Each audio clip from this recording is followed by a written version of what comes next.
Hello. Welcome to Axe to Grind, a hardcore podcast. The preeminent. The preeminent. I am one of your hosts. My name is Patrick. I'm Bob. I'm Tom. And our guest today. Kara. Hi, Kara. Hi. Hello. Hello. Kara, tell me your bona fides, as I don't know him. You are a longtime showgoer who is also a photographer, though you say purely recreationally. Yes. And Jersey girl? New Is Jersey. that correct? Like, From New Shore. Jersey. Jersey Shore. Oh, Jersey Shore. Okay. Thank you so much for joining us. Full disclosure, we just did a podcast that had started out as, hey, let's do a Sound and Fury recap. When you hear it on Patreon, we're going to introduce it as Extra Grind 27 unless Patrick edits that. But this is Extra Grind 27. Right. Because that one got raucous. Do you want to explain what happened?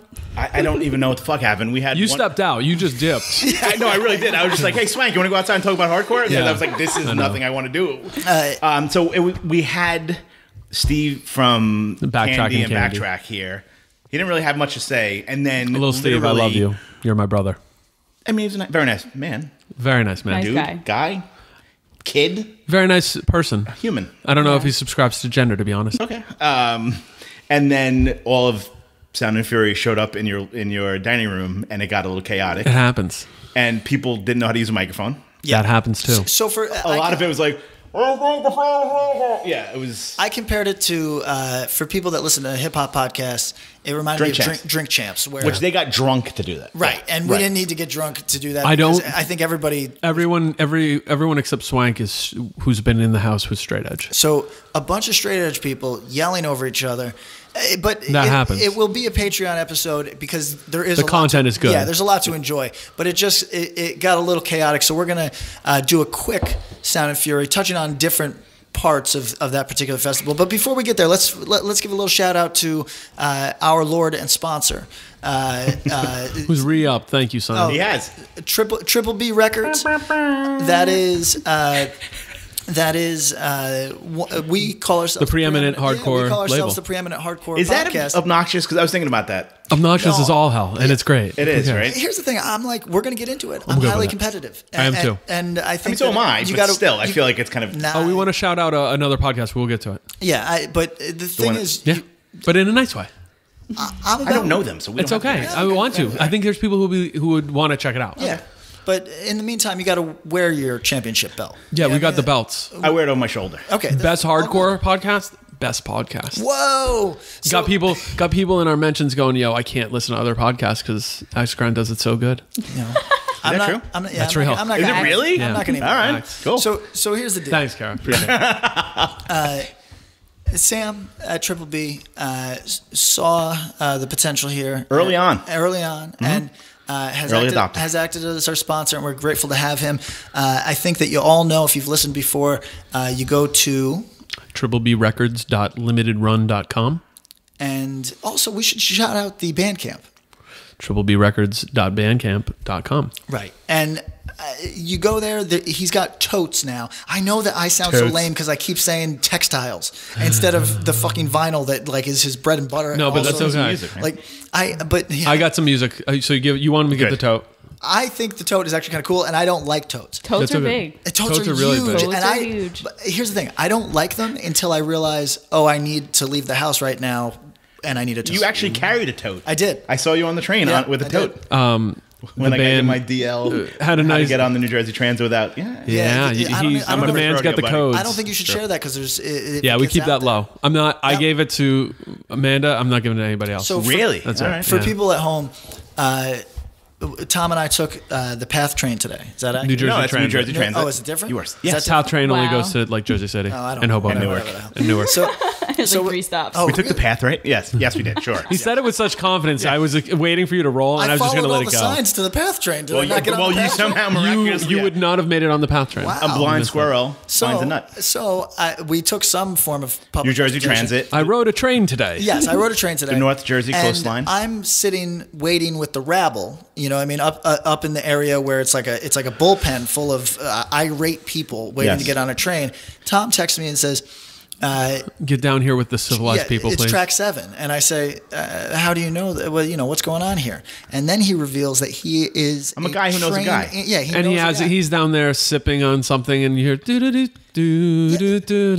honestly, I did this for 3 years. You got to learn some stuff. He was the only person on the train. So the door's That's not, rad. the door's That's straight not up open. Impressive. The door's not open. I open the door, which makes you look like he goes, lunatic. how do I get down here? I'm like, look like a mole person and just open the door and walk. It's fine. Yeah. But then you look like a fucking total suspect. You look like ISIS. You look because you're like sneaking through the door. You picture other people going, that man has a bag. Yes. He probably got a tote. Yes. But they probably look at me like, oh, he probably works on the tracks. So the guy from Penn Station, the Port Authority security guard, saw Patrick sneaking down to track 7 and pointed and said, "It's that man with the Triple B tote bag." Yes.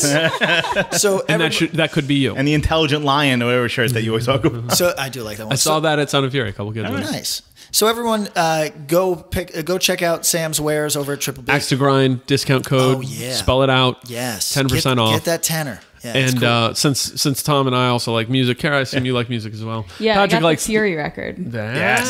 Okay. It's good, right? Very good. 2 stories with that then. One real quick one.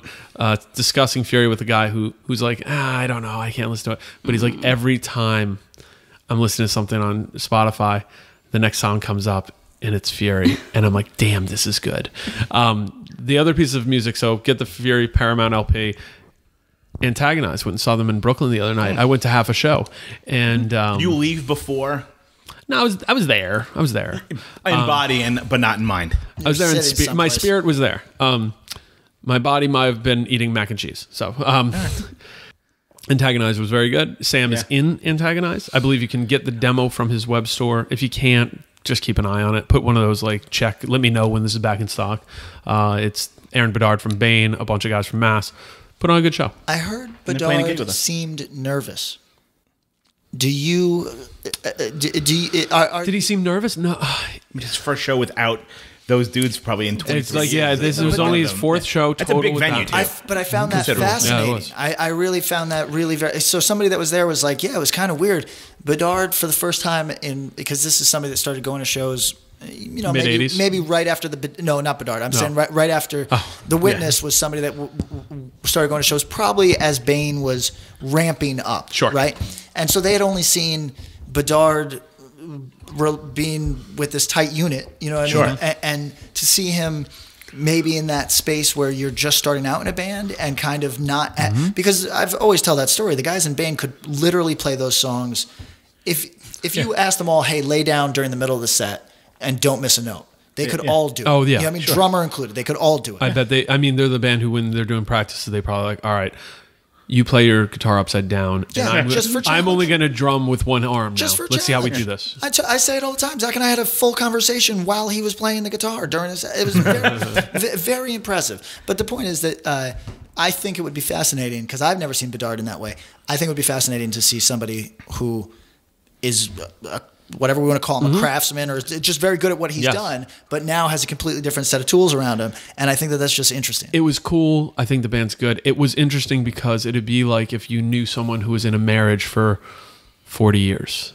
And they've left the marriage and they're on a date with, so they're on their 3rd date, and it's cool, but you only know them in that context. Right, So whatever your perception is, it might not be the actual, but the way you're taking that information in is like, you are the same person. You're doing the thing that I knew you to do. Like you and this, you're eating, you're eating at the same restaurant you always loved. But you seem different, but so much the same. I think it's really good. I'm curious to see what they do. Cool. So, Triple B Records. Thank you, Sam. Check it out. Let's go. Avoiding some of the same talk that we've done on our now Patreon episode, let's do a quick Sound and Fury. How'd you feel? You have a good time? It was super fun. Fun. Would you say no hyperbole and as little bias as you can manage because you know the people involved? Yeah, I made up the name. So top tier fest or no? It was as somebody who's been going to hardcore fests for 20 years now. It was probably the best one I've ever been to That's cool. In terms of a structural, functional, fun, convenient, good vibe, all that stuff. And I've been to festivals where I was more excited about the bands. I was 18 going to festivals, so yeah, I was more excited then. but everything was super smooth. It was really fun. And beautiful venue. Beautiful venue. It was really nice. Location was big too. And I don't know if I've ever said it on here, but when we first started doing Sound and Fury, we were following the model that Posse Numbers laid, which was they did their festivals up in Wilkes-Barre. There's not shit to do in Wilkes-Barre. Nope. So if you went up there for the festival, you were there with the festival. Yeah. You maybe got some shitty food with your friends at TGI Fridays or something garbage. But you had nothing else to do. I know. You besmirched the name of TGI Friday. I know. I still love you, Jack Chicken Strips. But that's not the move now. The move now is like the opt-in. Like it's downtown LA. It's a cool venue. You want to catch a band at 2:30, sick. Then you want to go walk down the street, go check something out, go for a ride, go down to the beach, come back. It's awesome. Our host said the funniest thing. There was friends of his during the fest said, "Hey, we're going to go catch the Purge. You want to come?" And like go see a movie. Yeah.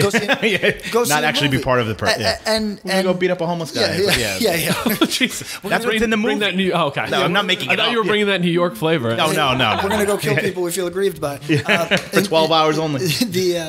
No, but it wasn't people that weren't enjoying the fest. No, it was part of the fest. It was part of their fest experience. It's so rad. It's so rad. The Purge, though? Oh, I'm excited. It might have been people who were taking the experience with all those people around like, all right, you know what? I kind of what would like I do if killing was legal? Right. This fest is halfway done. So, Kara, is this Sound of Fury? Is that your speed?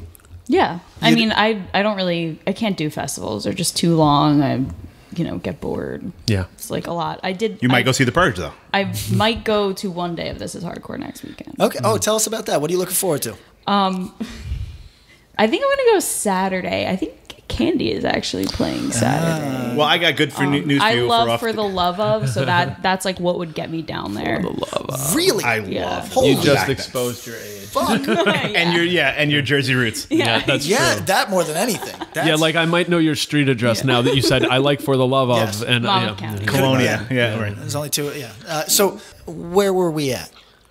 What she was excited for, she said Candy, but they're going to play tonight in Brick. That's cool. Is Candy as we expect?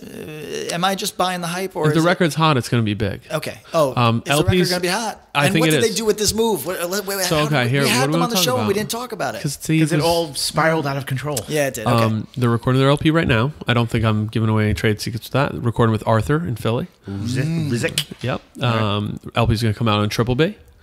And I heard demos back in April that were really good, but Steve told me that they totally rewrote those. There's still some parts from it, but I know they want to write a great record. I think it will be. Cool. I don't think it'll be dance music. So let's talk about it. Let's talk about What'd they do? What do you mean? They released a single. Oh, Demo. Right.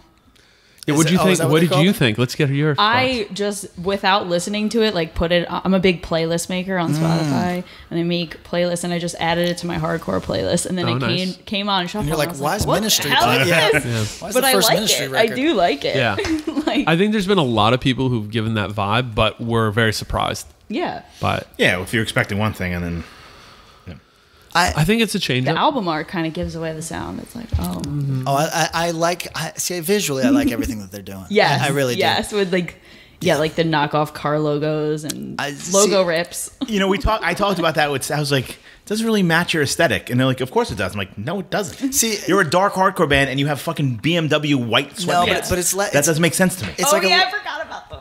They had a full jumpsuit. Yes. Yeah. So we had them that for. It was just for the United Blood, but they were selling Blood. right? Little brand. The man who modeled it was here. A couple group chatters were killing them on that, saying that it's too left of center for their sound. I didn't feel that way. So I tried pitching Candy to Self Defense's booking agent as, hey, this is like, it's pulling from noise rock, and he listened to it and he goes, it's just fucking hardcore music. You know what I mean? Like you can't fool me with this. And he's not wrong, but I think where I'm right is that their inspirations are further afield than just hardcore. And what I mean, I'm saying visually that counts too. Yeah. So like that's when they do trolly shit. What up, Chris? I like when they do troll. You like when they troll? I do. Yeah. We need a troll. Do you think need a troll. So my question: You think it was a troll? Which one? The new single? Yeah. New single's a definite troll. Okay. Yeah, sure. The album's not going to sound remotely like that. That's I think a troll. it's probably not. That's cool. I also think it might be what is that? Something of things to come. Shape of punk. No, I feel like like hardcore bands in general, like newer hardcore bands have been like throwing things in like that. Like on that new Regulate record, there was like one of the songs that has like a little bit of a softer part. Way more like singing. Yeah. He's actually singing. Yeah, on that it. character like arc that. song. Mm-hmm. Yes, yeah, that's like my he's favorite singing. song so Yeah, far. so absolutely. I was surprised, but I was like, this is cool. Yeah. Yeah. No, and I think a lot of people. I mean, I think that that's something we're catching with the newer audience is that different isn't bad. Yeah. But then I think there's a traditionalist form who think it's bad. Yeah, like that Mil-Spec record is like super traditional, like you'd think, and that's good too. Yeah. Yeah, no, what's funny is that Mil-Spec record we called it Hardcore Plus. Because it's just hardcore. Yeah. But there's an interlude by Fantasy Camp.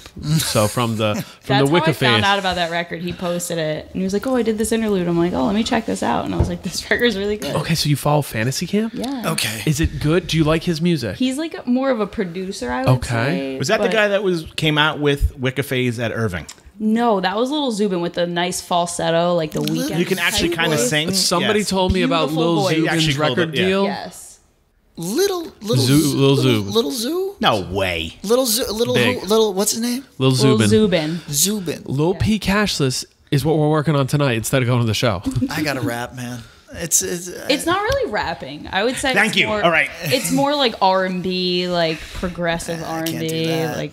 PK, do you Sad love boy. me? You know what? Okay, Riding. so a listener of this podcast who is very plugged in to that world, when I was just bullshitting with him, I was like, "Yeah, these kids are wild, man. Everybody's going over to that." And he's like, "Yo, it's attractive in the way punk is because anybody can do it." And I was Correct. like, "Can anybody do it?" He's like, "Yo, Done been And there's saying no that. right way to do it. There's no blueprint yet. No. It's like the beginning stages of this whole new kind Because of if you ask me if I think Adam's like Wicca Phase's singing style is really appealing, not really, or that he's It got is a like Tiger show. It was a a Tiger unique. show. Well, even then, I thought it was like it's quirky and unique, and it works. It's for definitely him. It's like but not it's the not. point It's either. not True. like it's not commercially like something that anyone's telling you this is good. Yeah. but he's doing All right, it let's ask Kara pre-template. the $1 million question that we have every time we talk about Wicca Phase.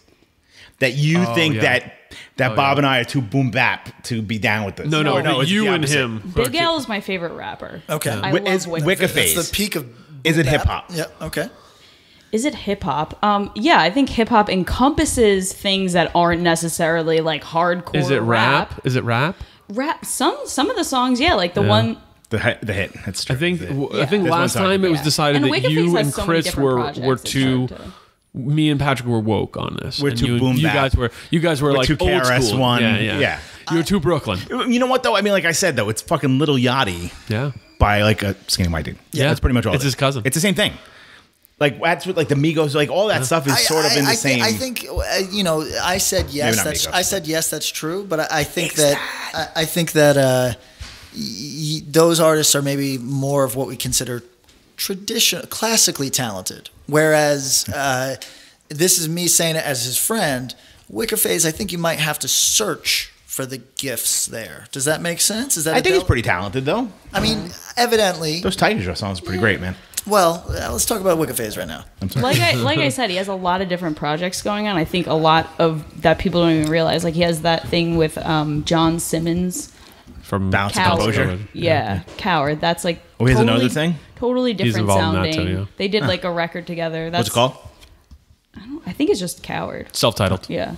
Self-titled. Got it. Yeah. It's on New Beginning Records. That was like how I was introduced to Wicca Phase as like a kind of like, hey, I know you're not really getting this, but here's this first. And then I was able to like, and then once I saw him live, I was like, this shit is cool. Like I took one of my girls and she's like, she's like super into punk and stuff and it's totally not her thing. I took him to his Philly show and he played with Lil Zubin in Fantasy Camp. And she was like, after the show, she was like blown away. She was like, this is not my thing. She was like, that was the most punk shit I ever saw. Like captivated audience completely. Yeah. Took the One leather jacket track, off and was like- just like, this is what it is now. I'm out. I mean, He people has do this love like it. star quality. Like, oh yeah, can we just have him on? Yeah, absolutely. We talk about his ass. Absolutely. We made it through talking about Tire Shot without singing though, so that's good. I mean, I can if you want. Do it. Give me some bars. I'll tell you my story from work again. Okay, yeah, that's right. That's a good one. Okay, that's so. How do we get to there? From Candy, doing different things. Sound and Fury, Fantasy Camp. I think the realization that hardcore's over and now we are all SoundCloud rappers has just set in, and that's what this podcast is now. I think we just got to be honest with ourselves. Welcome to Axe to Grind, the preeminent SoundCloud rapper podcast. I'm a little P cashless. The funny part is all those Zubin, Fantasy Camp, they all love hardcore. Yeah, sure. Love it. It's the United Youth crew. I mean, I think hardcore's just really fun. I think that hardcore's fun. I think this thing is fun. It should be fun. Well, I think people, like whenever we say whenever I shit on rappers and I'm like, if they wanted to stage dive, why don't they just come to a fucking real show instead of fucking forcing this on their audience? But I mean, I get it. Stage diving's fun. Fucking the whole thing is fun. So I get why. Yeah. I get why, but at the same time, I am a little too old for I don't understand the sensibility at all. If you tried to I can't watch a rap show. People who are captivated by rap shows, that makes no sense to me. So, but a good rap show is. I don't. Do you think punk music ruined it for you? It's kind of hard to find. I think so too. I don't. Punk has ruined most things for people. Yeah, that's true. I mean, in reality, you can't sit. I can't sit at shows. Yeah, no. Yeah, you're just standing there. It's kind of like going to hardcore shows to metal shows where everyone's just sitting there headbanging. No, man, come on. Different vibe. I straight can't do that. I can't do that. Although I will, the little Zubin guy. I don't like this amazing Zubin. voice. I don't like this. He was actually. When he came out and did a mini set I was actually kind of impressed. Yeah. During Wicca Phase? Yeah. He has a great voice. Yeah. But then also I sent you the kid with my first fucking, the guy that sends. Oh, that was no good, yes. Oh my God. But people seem to be into it. I sent it to you too. I don't remember the name. Everybody was embarrassed. Hold on.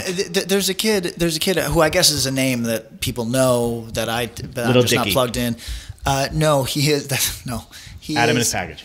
Good guess. God, Adam and his package has got to feel burnt by this whole people making money off this. I want to see his Spotify stream since we talked about him. Yeah, absolutely. He's checking him at his cubicle every day. 100%. So. Where was that? Zubin? Something about Zubin. Somebody with another You're name. hung up on Zubin. I am really hung up on Zubin. Yeah, let's. You saw that dollar sign and it's. What's your beef with Zubin? You have beef with Dead Heat. Yeah. Zubin. Yeah. Fucked up. Yeah. Who else we got? The guy that runs the 90s hardcore thing on Facebook. Oh, yeah. The other guy who's doesn't run that, but Tom had to scold. Yeah. That was the guy. Same guy? Same guy. Same guy. I shut him down. Who else is on my list? I need real beefs. Can we bring some real beefs into my life? These are all socks. Belts. You have beef with socks. I do. This is the first time I think I've seen you wear shoes in probably about 3 years. You don't have to. I mean, if I could help it. Okay, so Zubin, look, I'm just not back into Man with that name yet. Okay. Moving on. What if he was a bad guy in Dune? Zubin? That's what? All right. Yeah, all of a sudden, I've Lord Zubin, Duke Zubin. I'm fine with that. Let the spice. You've recontextualized Zubin, so we're good. All right. What did you think of Sound and Fury? I had a great time. How many bands did you watch? I'm putting you on the spot. You probably watched more 10. than you think. No, he probably watched more than you think. Really? He watched at least as many as me. No, really? No, you watch more. I think I watched. You don't have to name them, so you don't hurt anybody's feelings. Okay. You've already done that. I missed a lot of stuff that I wish I had seen. So a lot of stuff that you wish you hadn't. Yeah. Got it. No, I enjoyed the sets that I saw. I can say that I enjoyed everything that I saw. And that was the consensus: is that people were almost to a person. Every band who played got the best possible set they could have had there. Which is so cool. Yeah. Which is rad. Super rad. Drug Church was good. Very impressive. Did you know people mosh for Drug Church? I did. I after would I assume saw that. Really? Some bands you listen to them and then you see them live and you're like, this is harder live somehow. Drug Church falls into that. Bob was saying. I'm gonna go to the Asbury show. You guys have a show. Thank you. Yeah. I was literally Tom. Blondie. I wish. Yeah, I believe that. I wish that you were there because I'm doing this. Get the fuck out of here. I'm looking at him. I'm trying to get him to react live because I'm like, yeah, dude, good job. Although I watch videos, he really does Luke Kohler. He apes him. First thing I said to you, right? It's amazing. First thing I said to him. Did he shout out the podcast? No, I never shout out It's the not his brand. podcast. It's No, not but his brand. self-defense is like too pretentious for us. But Drug Church is Church, not. you'd be like, check out my hardcore podcast. Here's the deal: if we make Axe to Grind shirts, which we will, all the other members of Drug Church will wear them on stage. They'll brand. Yeah, it. that's true. That's true. Can you put a sticker on a guitar or something? Yeah, I mean, it's not my guitar. Go for it. But right, go. yes, the Lou Kohler thing. I told you. I told you on this he needs podcast. Cavaricis, and he'd be He's like right totally there. in a rat tail. Kids were I do need a stage rat tail. diving. Fuck. Kids were stage That's a diving. commitment. He Yeah, he doesn't know how to pass the mic, but that works for his vibe. No, because he doesn't want to, because you're below him. He doesn't want to share them. No, tell him why you don't do it. Because I'm afraid of breaking a kid's teeth. Yeah. Well, don't throw it at them, asshole. No, but look, how many shows have you been to where it's a fun moment? You've done this to me. I have never broken a tooth. Yeah, but I've broken my own teeth, but I've never. I broke Standhart's teeth You're at punching the mic forward. Falls Church. You right? Right Brigade. Punching the mic forward. Right and Brigade Nation. We're going to if a mention kid every is episode. coming up at the same time. It's broken teeth. And I'm not saying, look, this is just a thing that happens. I understand I should get over it, but I can't afford to have my teeth broken, so I'm not trying to break anybody else's teeth. You know what I'm saying? This is It's a weird, like, projected trauma. Yeah, it is. Really, truly. Because as a singer, you hit your teeth. Tom, how many times would you say I've broken these teeth twice with a microphone. All right, You other just get highlights. gold. Other highlights. Sure, next time. I love the Detain set. I really like the Candy set. I thought it lost steam towards the end. But people were really hyped. The whole room was full for People that. were really hyped on it.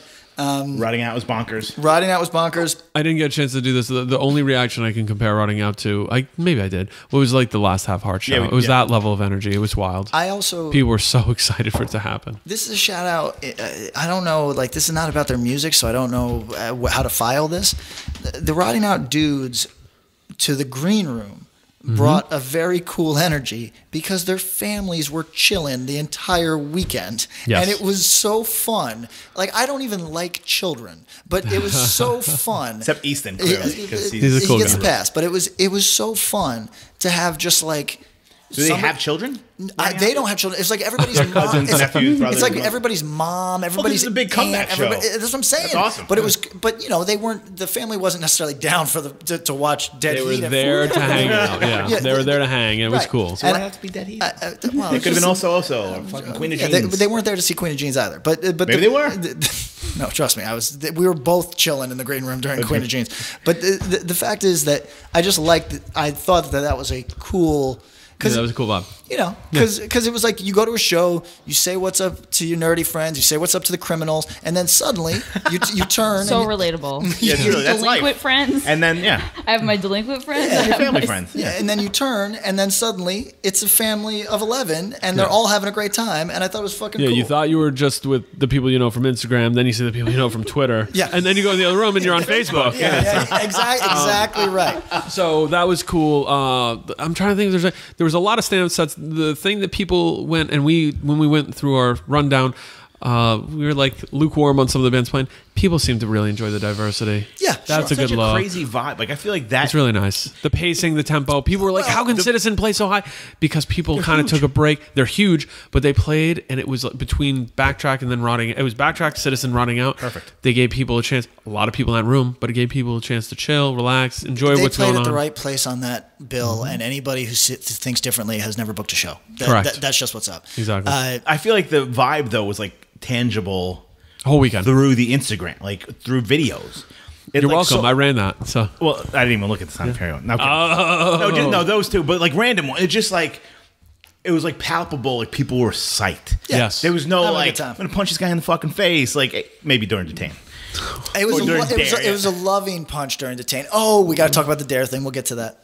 Oh yeah, video. barely. But yeah, it was good. I think it was good for young bands and new bands and everybody in between. Seemed very joyous, Cold like World the other set years. was wild. We go over Patrick's hits and misses on the Patreon episode. He has no hits. I was wrong about I fucking batted everything. 1,000. Yeah, He batted Tom, 0. 100%. Yes. Cold World killed it. Did Cold And- World use the samples? I heard somebody saying Yep, that they did. They They did. They Like had the the Jim raps- Jones sample yeah, and the stuff. Jim- That's awesome. They did. Arthur was there in place of the normal guitar player, Alexander. And He's Alexander now. he's a fancy guy. Yeah. He's an attorney. It's true. That's true. And he nailed call all the me vocal Thomas from- parts. Oh, really? Maybe if you'd like, I can do that. From now on, I am. Esquire. It's a house of learned doctors. Fake Cold World beef. We want to do that real quick. What was that? Yeah, That's let's pretty do that. amazing. It was pretty very funny. Spell it out. Set the scene. I'll knock it down. So okay, was it from the Knocked Loose Twitter or was it Brian. from? Brian Singer. Okay, so it was from Brian's personal. I guess. Sure, whatever. I Didn't see mean, whatever. So Brian was like, I never liked Cold World. Right. Which Maybe is, in response to a question or maybe something. it wasn't like he wasn't just being like, I'm going to take my shot at this guy. Right. So Was it a reply or just like a? Don't know. No one's seen Okay. it, but somehow it got back to Cold World. And so they told Dan from Cold World to be like, when we start, say, I never liked Knocked Loose. So he got up there and said, I never liked Jesus Piece. Time out. Dan's probably never heard Jesus Piece or Knocked Loose. No. He likes hardcore a lot and he does a lot of stuff. But That's he just said- not his Doesn't world. he live in Europe now? Yeah, he lives in the in UK. the UK. And he's like, Semi-pro rugby player. Like he's got. Is he? Yeah. Really? Yeah. Wow. That was a Good for Jersey him. sport. Rugby's That's how you Mad get as your hell. off. yeah. Here's what else. Good day, mate. But then did Jesus Piece feel a certain way? Like, did it ever get back to that? Yes. They were probably wondering Yes, why the it did. fuck that happened. They commented something like, "Oh yeah, I'm glad that was a little awkward," or "Oh, I was a little bummed out about that." And then our buddy Isaac from Knocked Loose was like, I always "Oh." liked Cold World. That was pretty great. He said Because that he too. really does. Yeah, of course. I mean, I think when I've been pushing for this on this podcast. Oh, yeah, you have. If You there's want if you are with people that know better than to get physical, beef is the fun. Like band to band beef is fun as fuck, and more of it needs to exist. I find that people. Well, you're doing your job and keeping it. I keeping it got going. in my own fake beef this weekend, but I think that shit's cool, and I think that like if Cold World, if I were them, I wouldn't have apologized on Twitter or clarified on Twitter. I just let it roll. I just would have let it roll. I would have been like, well, I never listened to fucking Jesus Piece either, so fuck it. You know what I mean? Like, and just because that shit is fun. And Cold World, who are at this point staples, sort of canon stuff that can't be erased. Absolutely. Like.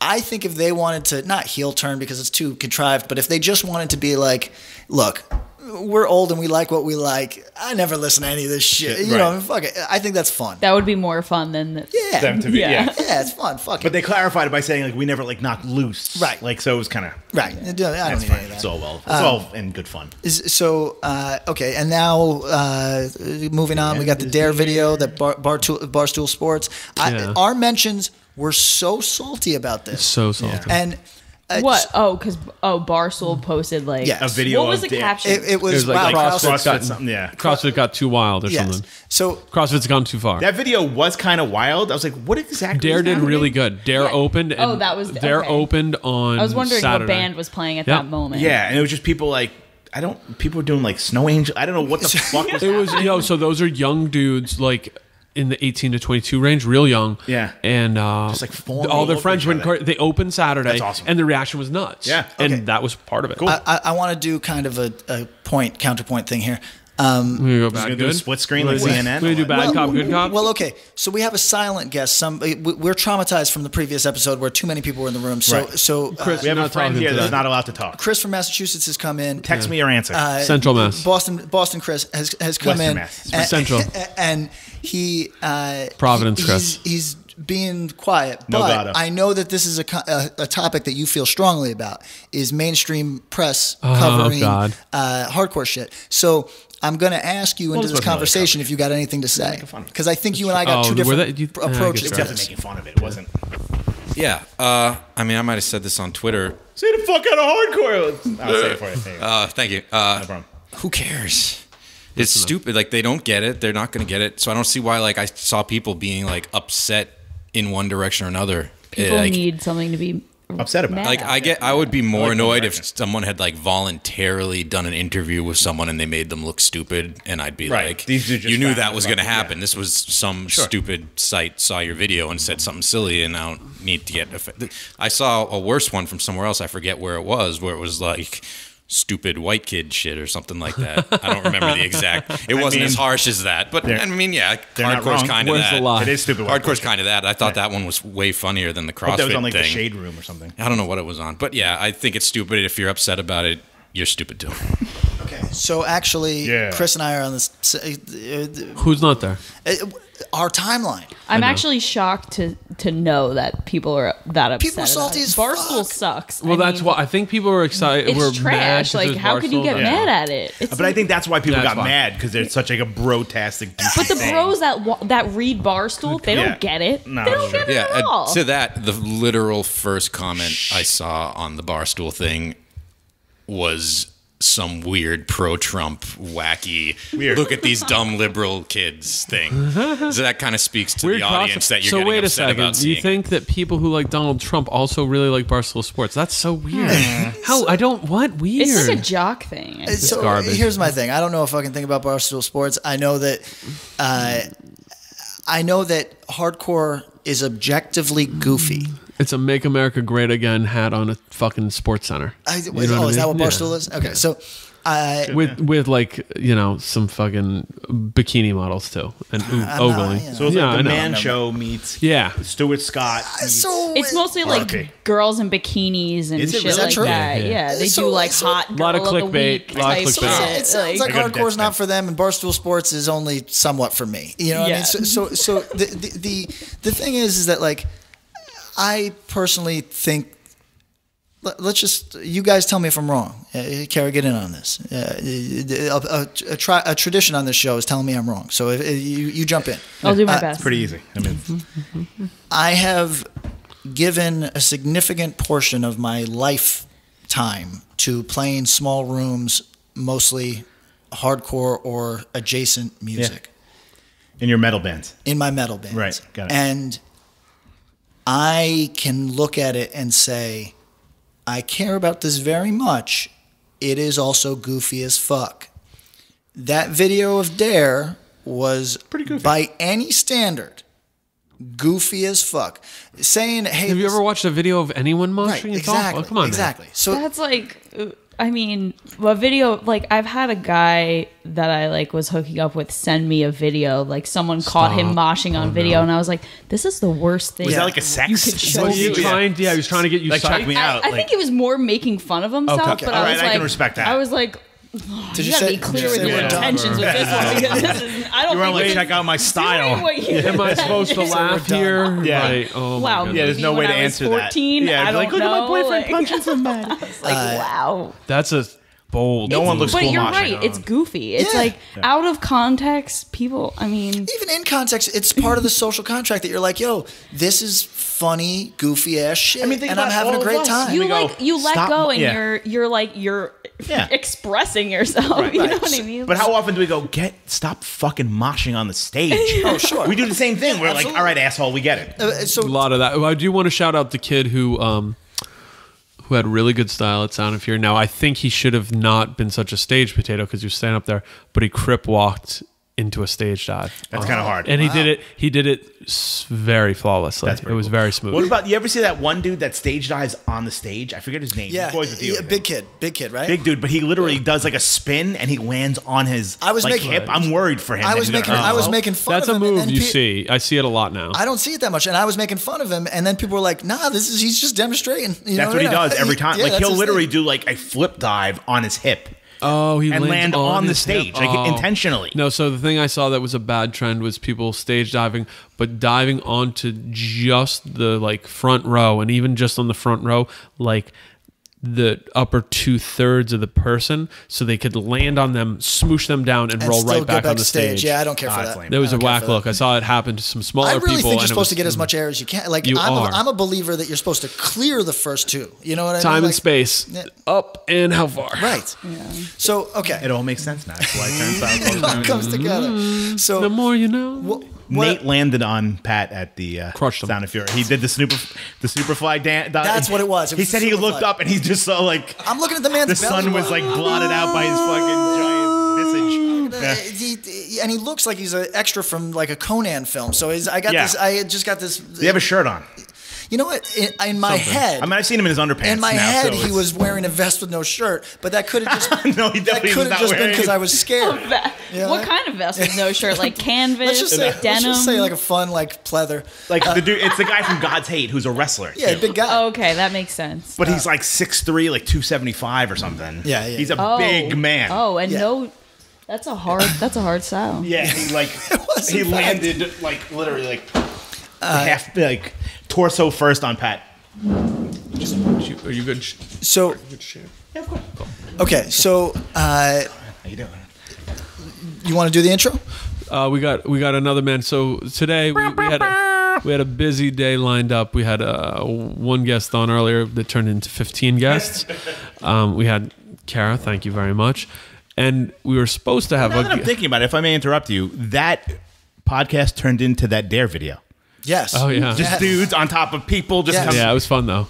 And we had a gentleman who was supposed to drive up here and be here around 2 o'clock, and it's now about 5 o'clock. 5:30. Ace, Yes, hello. You got to talk into the microphone. No problem. All right. Yes, I'm Hi, Ace. Hey, how you doing? Ace, real quick, your Yes, credentials. Credentials. Just so people know you. We don't need your college education. Just Okay, so that's people fine. know who you are. I am a promoter from Richmond, Virginia. I'm in a band called Breakaway, and I'm also in a band called Neuromancer.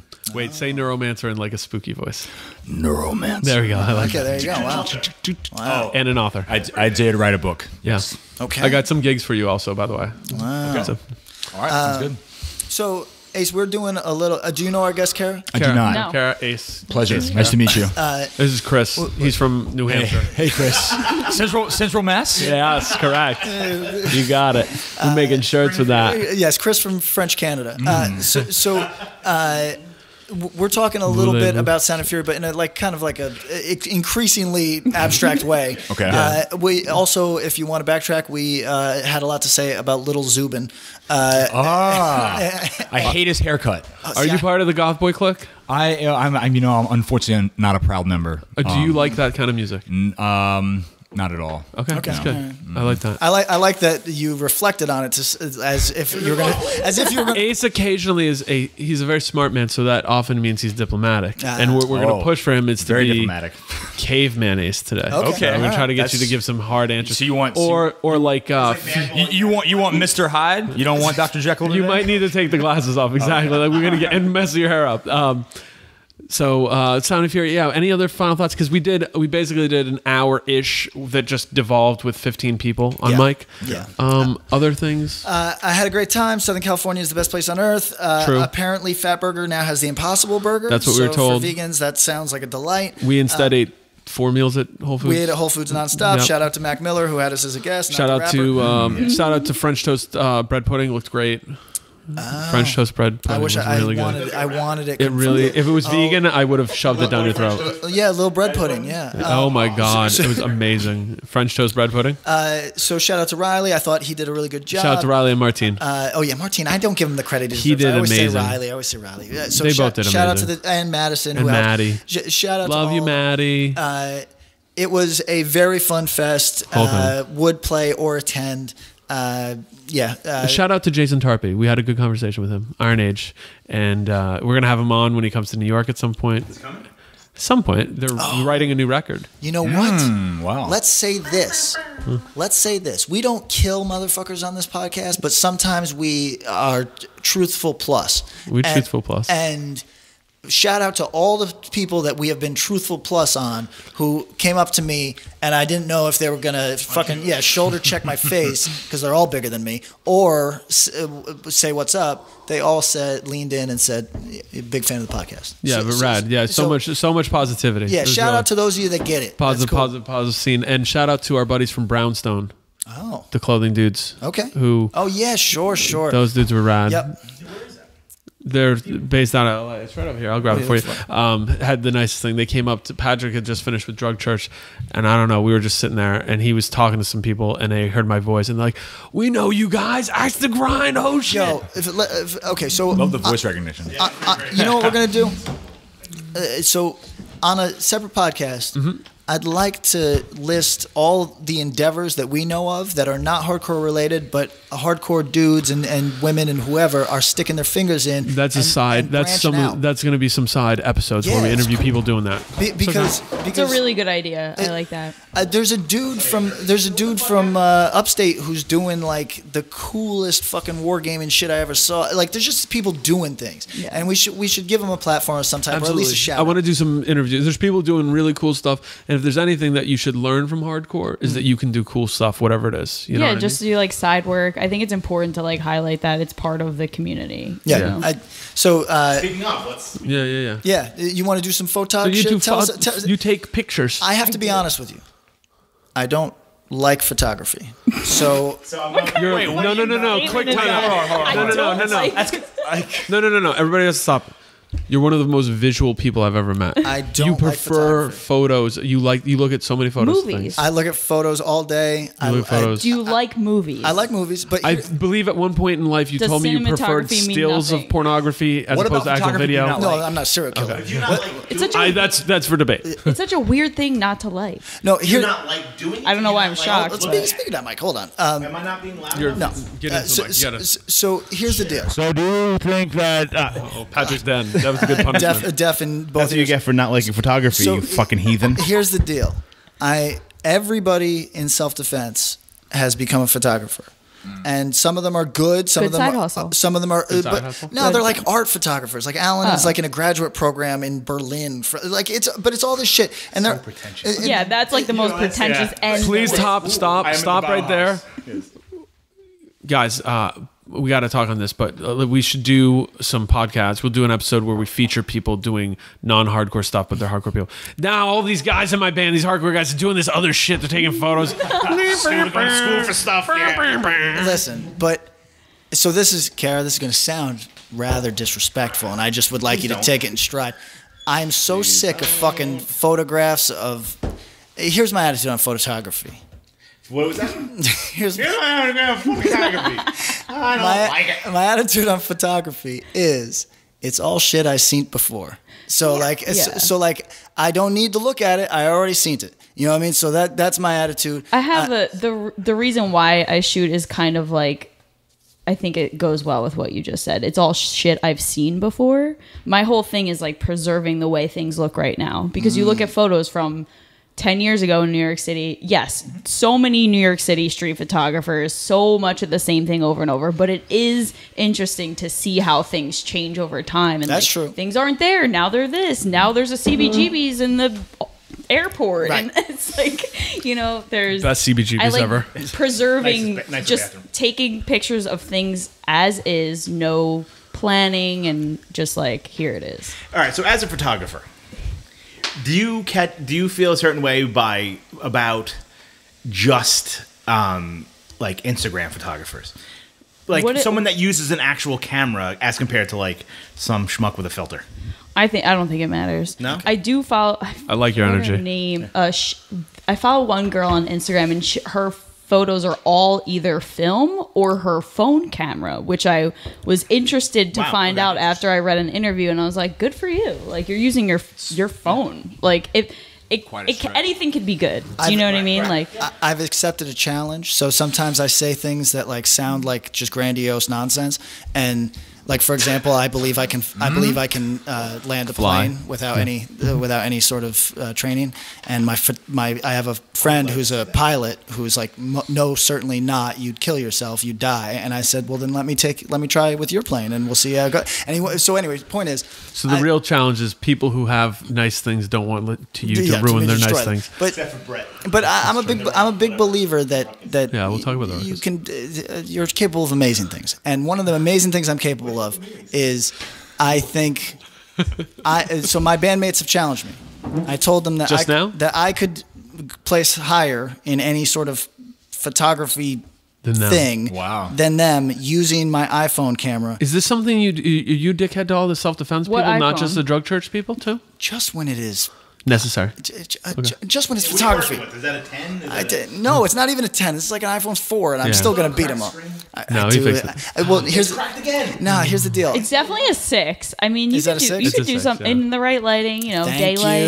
You'll be all right. you. Do you have a 6? No, you have the next up. Me and Pat are 6s. I have the original 6, and it's hit or miss with photos. Well, I heard that I'm available for an upgrade, and I was thinking about going all the way up and like We need you for our YouTube stuff. really ball. Yeah, that's what I'm thinking. Are you gonna do a lot of like felt cute, made delete later stuff? Yeah, absolutely.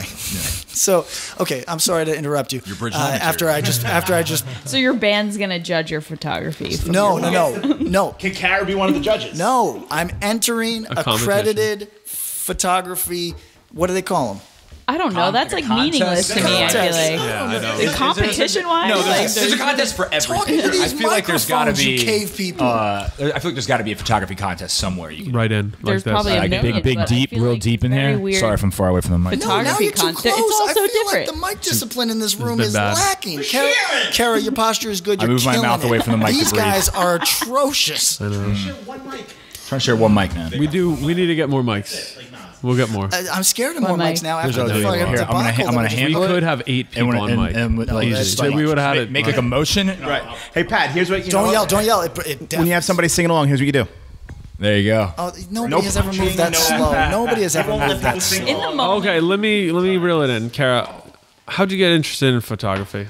it was just kind of something I always did. It's the most boring question, but It was like it was at the beginning of digital photography, so I started off shooting film like on disposable cameras, going to shows on the weekends with my friends, and I would just document everything, and it was in the days of 1 hour photo. We'd go on Sunday, sit in Walgreens, develop the film, wait for an hour, and then get the photos back and And like you'd look at have them it. all. And that's how it started. It was more just documenting my friends and family and like things that we were doing, my vacations, things like that. All like mostly street stuff. I do freelance like portrait work, but Okay. my like main photography style is just like street. Okay. What what about documenting stuff was important to you? Like, because that's something I find like- with a lot of people. I'm like, why? I'm like an anti-hoarder. My house is like minimalist, like this, like Cool. just really, I collect records and, photos really. Yeah.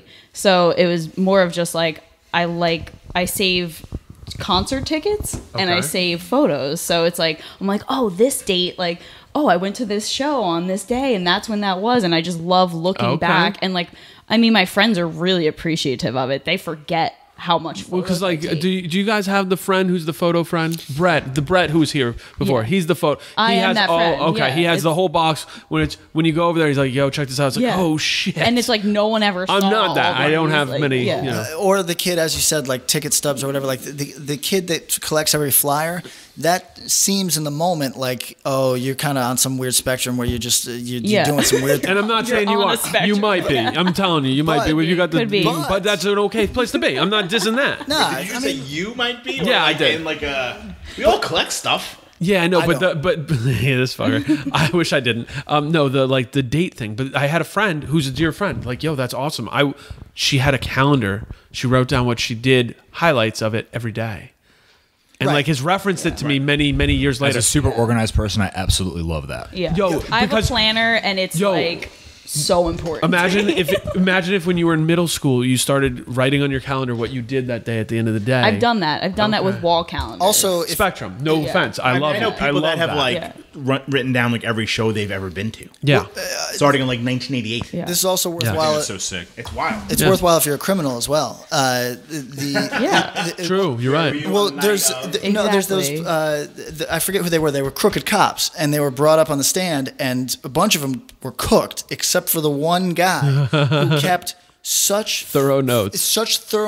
that he was able to open the fucking thing. And when they asked him, and everybody else was like, I assume with my family it was 5 years ago. I don't know. He'd be like, I was stopped in a Walgreens at 7, stopped in a Red Yep. Robin at what, Yep. and totally, This he is- alibied himself, even though it could have been With all specificity. lies. It was just You a know what I mean? specificity. Yeah, exactly. This is a thorough notes podcast is our alternate. We're going to get with people who do this so we can talk. So tell us about March 98. Yeah, well, that's what I was saying about like the kids that collect show flyers and shit. Is that Mm-hmm. like I don't have that in me. I don't even. My girl and I fight all day about making a bed or not making a bed. I think it's for serial killers. Like I have no sort. You got scolded when I was over the other day. I get yeah. scolded every fucking day I of have my life. OCD, so it's just like a no-brainer. For No, me. I can't do it. I can't. No, I think, and to be honest, is what you do might be a way of working through that. Yeah, to be honest, that's cool. definitely, All right, yo, can we talk about photographer? Photographer who? You know, I know Paul. a photographer. Paul. Which Paul? Former Oh, roommate. okay. One of my closest friends. Your in the world. closest friend in the world. Who Yes. should get who if you? I feel like knowing him made me understand your peculiarities better. Paul's my heart. Yes. I love Paul. I know, And amazing human. And here's the deal. So I have a friend who's on every possible spectrum, and he is. It's not fucked up. Look, No, we're not even saying spectrum pejorative. If you think I'm mad at you, I love you, spectrum. This is 2018. Me acknowledging that a motherfucker's on a spectrum isn't an insult. You know what I mean? So that makes you more interesting to me. Be on the spectrum. Let's go. Well, yeah, he's on several. But the point is, that he has channeled his OCD, which he's wrestled with for a long time. Which also, by the way, if people listening to this, I'm going to give like a weird self-help sort of thing for a second. Paul, who is my close friend, Bob's friend, but former roommate, I've seen Paul go through every type of suffering that you get from like mismanaged mental health concerns. I've also seen him rise himself out of that and be a productive career man and family person, has a kid now and all that. Forever respect. But it came through religious amounts of work on himself. Hard times. So like when the therapist hands you that workbook that nobody ever does, he's the weird motherfucker that sat and did it 30 times. And so for people at home, it sounds obvious, but like, yo, I watched somebody better their situation by following a therapist's advice and actually doing the work. Writing things down helps a lot. I'm like a weird neurotic person with my journal. I have one journal that I write everything, and then I go in and I edit and I take all the important shit out and I rewrite that into like one that I keep. It's bizarre, but it helps you like make sense of your mental state, like if you need that. Are you organized? You're crazy organized. Yes, I keep a moleskin and I write down everything that I have to do same. at Black any time, and cross that out as I do things. I make my bed. To-do list. I think we're gonna do a study on the Moleskine List Society. I think if we did that, there'd be a shocking amount of people. Amanda does it. My girl has what's called, like, it's a new type of list I never heard of before. It's like a new type of book, like blast. I need to learn about this. Anything in organizational technology, I must know about. I forget what it's called, like blast scheduling or something. It's like, but it's an extreme form of like, you know, like bullet schedule. To-do lists are fun. Like I write the most trivial thing on my to-do list, and then I cross them out, and I have a sense of completion. I feel so accomplished. Power. All right, guys. All right. Wow. So, me and Pat are over here painting on the wall when you guys are like getting things done. Paul. Photos. So Paul does an amazing thing. Firstly, Paul understands his rights. So people get very mad when I describe this story, and I love it. Yes, I love it. Paul understands his rights, which is that if you live in the United States, you can take a photograph in any public space. So when that's sick. So when people attempt to stop him. And he's not like some creepo taking a picture of kids. No, let's set the scene. Let's set the scene. It's tough, though. It's tough. Like, right. Well, sometimes I do have kids in my photos, and people do not. I'm sure it's better from me, but like, I don't know your friend. What does he look like? He looks like a Polish iron worker, but he is beautiful man. So he would. I'm sitting at a bus stop in Albany, New York. You're setting the scene. Paul walks over with his camera. I might not have a job, or I'm going to Dunkin' Donuts where I may work, or I'm going to sit there all day. Paul takes a photo of the bus stop. Yo, what are you doing? Whatever the fuck I want, fuck you. so Paul has got irreverence. Paul, who is not looking for trouble in any respect, responds to any sort of that sort of pushback with extreme, and he's not like a big man, so he is the funniest dude I've ever seen, because people back down, because when you say, hey, what the fuck are you doing, and the response is, I'm exercising my motherfucking rights, do something. Like, people tend to fucking back down. Yeah. So I assume that's exactly what your photo situation's like, definitely, right? Always. Say that to people, respect, you know? I just try and be as sneaky as I can, and then there's really no issues. That's but worse for me. Sometimes I ask. It's like people doing this. Sometimes I ask. Yo, I'll do what I want. Yeah. Sometimes I ask if I feel weird about it, and then 9 times out of 10, people are like, sure. Take my photo. I don't care. It's a little. Do you ever get asked for copies? Yeah. Usually digitally, I'll what's your Instagram? They'll follow me, and then I'm like, and I develop, like, takes a while to get my phone. Have you ever back. gotten caught, like, sneakily trying to take a photo? Yes, in the gym a lot, but that's Gym? That's how people get arrested. I know. Let me tell you, like if I do that, I go away for 2 years. How do the rights change for that? Like it's a private space. You're not allowed to take photos. Private property, homie. This is like phone. You can get photos. shot for that. Yeah. It's more like people that look like people, and I'm like, oh, let me get a photo. It's never malicious or like, fuck this person. Right. I don't make fun of anyone in the gym. I think that's terrible to do to somebody. Yes, agree. See, Unacceptable. I'm in a different space. Shocking. Let me push back on not making fun of people at the gym. I mean, it's like you're trying to better yourself. You're working out. When was the last time you stepped into a gym? The world is my gym. The free boxing gym in Albany. Fucking blood clot. guerrilla workout. Yeah, Street workout. The world is my Patrick gym. Hinlin. Here's my thing. I fully agree with your sentiment. I took a photo of a kid on the train, and I must have said something negative about him, and people were A kid on a train? no, not a kid. You know when? Yo, he means younger than guy, us. a Younger than grown us. person. An adult. A 26-year-old. I don't Okay, fucking okay. know. Can you ask him how old he was? But yeah, I checked his ID. So He had his birth certificate on him. We're good. yeah, right. He's good. Anyway, point is, I said something funny about him, and people online killed me. They were like, "Yo, that shit's wrong." Yeah. Yo, wrong? You're gonna use the word wrong? You can say, "Hey, I don't like that." You can say, "Hey, that's distasteful." Yo, motherfucker. This world would be better if we all could lightly roast each other just a tiny fucking bit. You remember what you said? I think I said, LOL.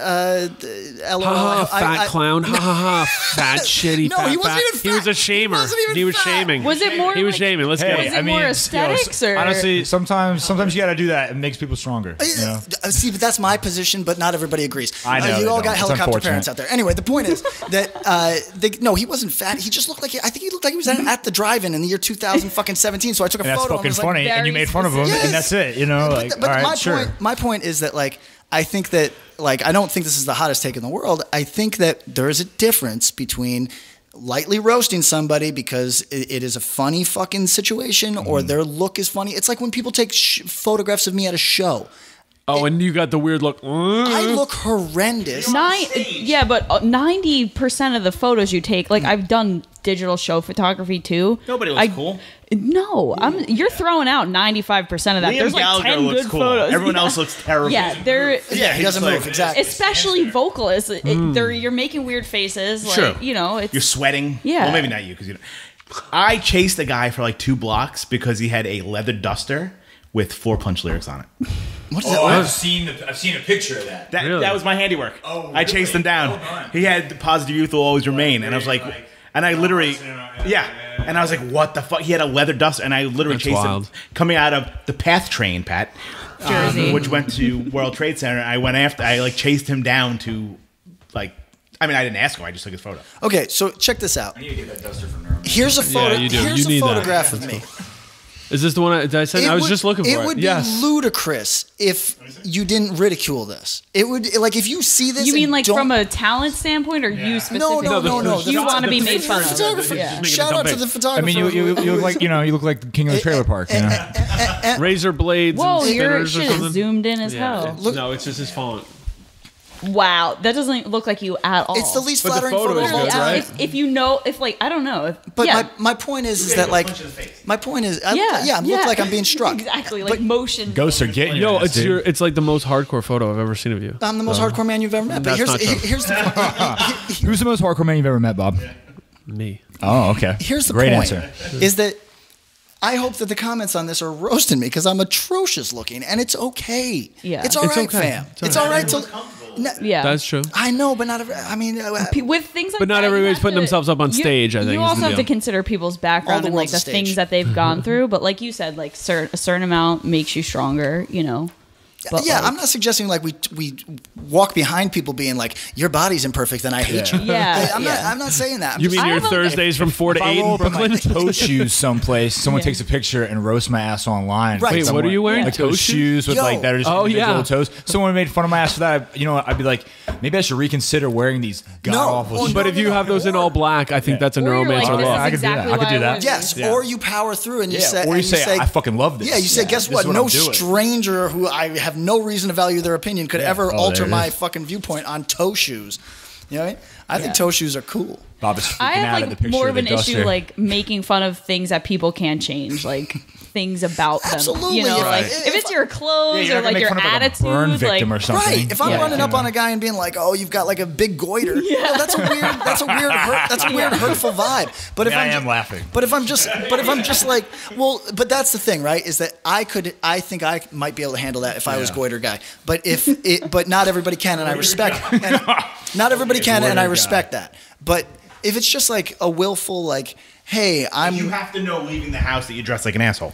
well, it's just like if I'm wearing like some like bootleg Yeezy boots that are like rhinestone encrusted and shit, and I don't even know what that means. I look goofy. Ugly shoes. I look goofy, but it's like it's a conscious thing Yes. that, hey, I love this. And somebody's like, hey, that's goofy as fuck. You know who I feel bad for? take a photo. Comedians, because it's like, what do you even do at this point? Like comedians are just getting. Well, you can't make fun of it. Oh, the Yeah, conversation. like, Being a comic now, I feel like I it's don't like, even. like almost impossible. Yeah. And like for like certain facets of comedy. So, you know, I in Brooklyn, I attend comedy shit when friends invite me, and I got a couple friends that do comedy. We got a friend of the podcast that does comedy. Yeah. And it's interesting because there is like this kind of Brooklyn sort of like woke clap comedy sort of thing where like You might need to explain this sounds comedy. right. So clap comedy. Explain Clap this to comedy people. is where Sounds like a snooze fest. well, it's listen. where people make jokes, but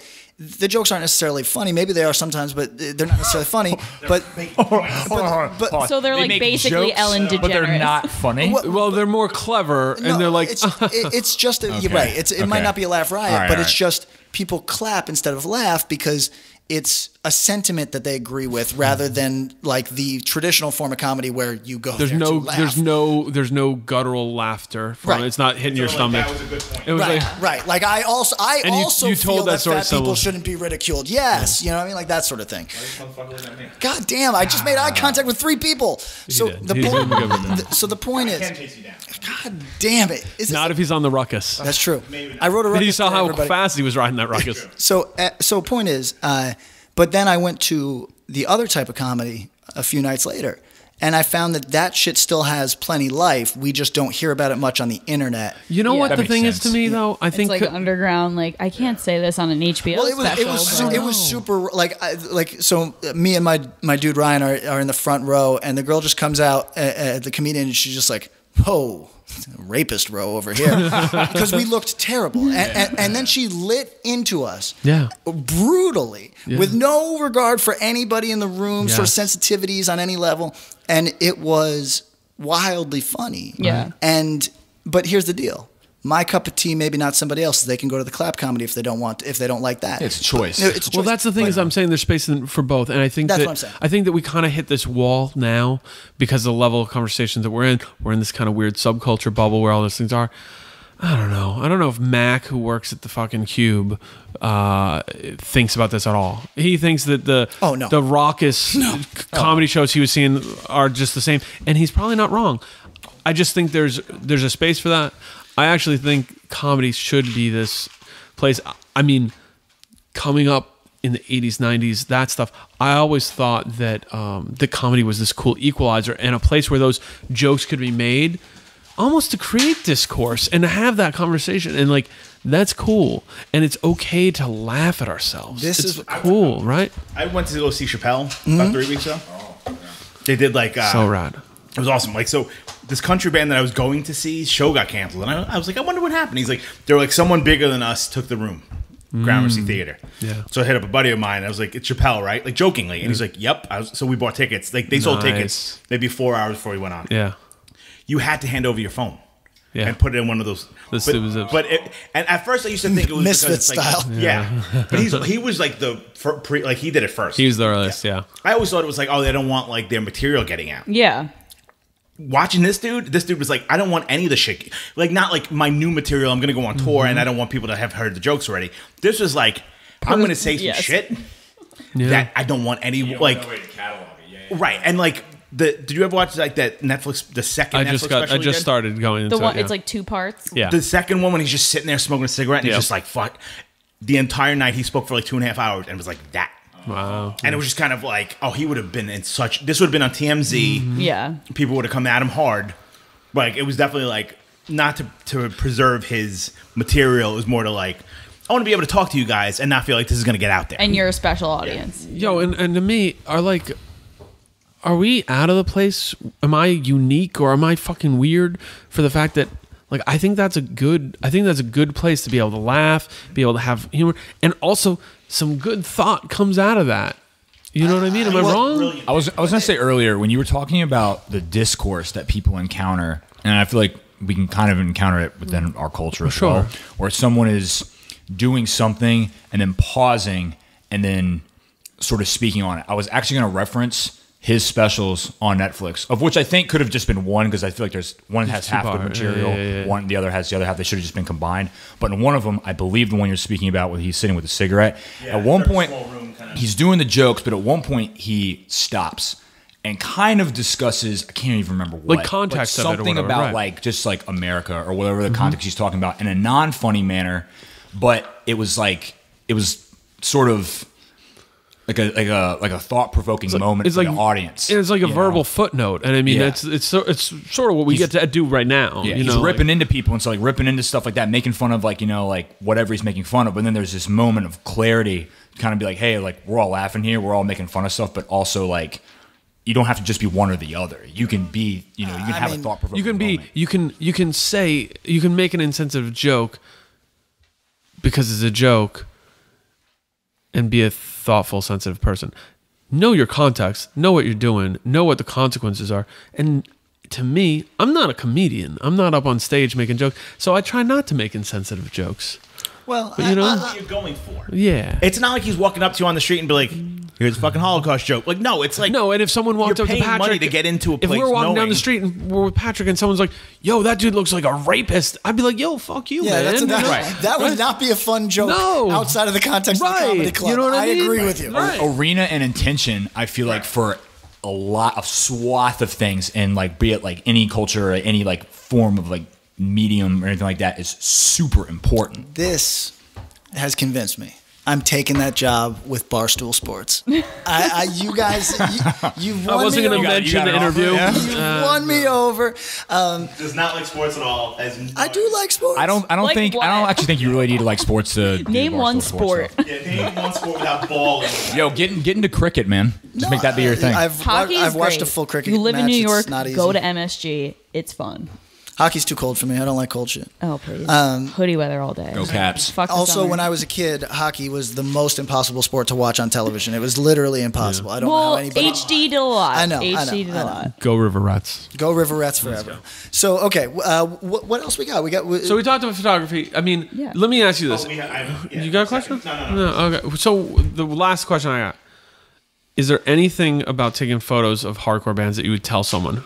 Like, is it like give me somebody who hasn't done it? Sell them on it. To have them do it. Tell me, I'm a pro photog dude. I do photos for people forever. I'm like, yeah, she's barfing now. It's cool. I'm like, I do it, but I've never taken. Do you have a pictures. tiny hat and Vans? One of those condom beanies. I mostly just slide into Condom DMs beanie. and say, hey, do you want to shoot? Please come by yourself. Want to shoot? I'm not going to pay you. Yeah, right. So no, it's someone who knows how to take photos. What is different about taking pictures at a hardcore show than fucking at the park? Well, yeah, I mean, it's exciting. I enjoy the music so much, so I'm trying to like get as close to the action as I can and like also not get kicked in the face. So it's just fun to capture the moment. There's like so many times I just look through the shows that I went to, the pictures I took, and I'm like, that was a sick show. Yeah, that's right. That was a really good show. It's fun to like save, but it's hard hardcore wise. I mean, if there's no barrier, like you're kind of like half looking out for yourself. Have you ever gotten injured? I mean, I've definitely been kicked in the face by my own friends. Like crowd killing, like just had this actually. Folly had a reunion show. This is a lot of about Folly 8 talk. about 8 years ago. And this one dude kept jumping off the stage right into me and my friends just over and over and over. And we literally just ganged up on him and started punching him. We're like, dude, what the fuck? You know, high respect. like you can't. There's an unspoken, kind of thing that I haven't really been. I try and like get up onto a table or like get behind a big guy, like I met a photographer who takes photos in like conflict zones and sort of like. Oh, that's rough. Like some Vice News type shit. No, like he's actually interesting. He was at backstage at a Every Time I Die show. I guess he knows those guys through Scott Ian. He's Scott Ian's like personal photographer. No, like best friend for like close friend. Anyway, cool dude. Is a good photographer, whatever. But would you beat him if there's a contest? Yeah, if you give me an iPhone 10, I'll beat him. But here's the thing. Mode. Yeah, portrait mode. He takes photos in some really rough places, like places that are, by my estimation, like on the Chernobyl walking tour. And is there like a cultural barrier there? Like people might not understand. I asked him all those questions, and I was like, "Yeah, man, it can be so offensive, but you have to like take it." Well, no, it has to happen. Yeah. Like you look at like war zones. Well, his point was people on the ground don't seem to care. And I said, "Do you ever worry? Because you must be carrying around like $8,000 worth of equipment." He's like, "At least probably more." Yeah. And I said, "So you ever worry?" And he's like, "The tragedy, honestly, that works out in my favor is there's so much other shit. Probably not worried about he's like, from you. There's no place to sell a $10,000 camera if you're in like that's a good point. Yeah. So he's like they're more likely to take your sneakers off you because they literally need them versus there's no utility. There's no utility to a $10,000 camera. Yeah, just keep a couple pairs of sneakers in your backpack. You're good. So, but I found that really fascinating. Is he like embedded with anyone, or is he no? He does like I think he's less dangerous now. I think his current thing is. Some of those, not Doctors Without Borders, but like he goes to all those spots through like some of those. For anybody that's interested, I learned a lot about what do you call it? Maybe somebody would know, where it is like people here match money to microfunding. Yeah. Microfunding for like women's causes in developing nations, right? That's right. And I asked him, I said, "Oh, my girl has a college course where they told her that shit is actually damaging," and he's like, "Yeah, look, the college course." He's like, I'm on the ground here." Yeah. You know what I mean? He's it's so different when and if you can give that to people, that's great. Like if you're giving them that first account, and otherwise, how are you going to see all that shit? You know? I mean, that's like the important photography work to me is more documentary style. Like my photo professor from Monmouth, he gets grants and he'll go to like a developing country and take photos at a hospital for 3 months or something like that. And like that is like so valuable because it's like history. That shit is like not as cool as taking a photo of the acacia strain, but it's almost as cool as taking the picture of Jules from side by side jumping in front of the U.S. flag. Oh, it's pretty nice. It's a pretty good photo. In the same arena. Quick question: best hardcore. Obviously, one is better than the other. That one's up there. The stage dive high five has got to be up there, right? I like people just in the air. Yes, like, that's my favorite. You know what I would put up there, and maybe because I'm biased because of the subject and the photographer, that trial photo that Matt Miller took from that's a good photo. Fight. It's a good photo. That's pretty up there. I watched that set recently. That's a fucking sick photo. If trial was better, I would certainly argue it more. But no, it's a great photo. It's a pretty hot track. Bad. No. Oh my god. Dude, the violin and shit like that. Bob and I tried again. Hey, there's a lot of bands I try with. I can't. How many times have you tried in your life? This is probably try 4 or 5 in a heavy way. You know what I mean? Like can't get there. I mean, there's so many. But no, but the photo itself is wonderful. Right. The picture of fucking Freddie Madball at like 7. Yeah. Good photo. Picture. Oh, you know what? One of my favorites is the way it is photo cover. Thanks, Chris. I brought up Jules jumping in front of the flag. That's a better version of that. Come on, let's be real.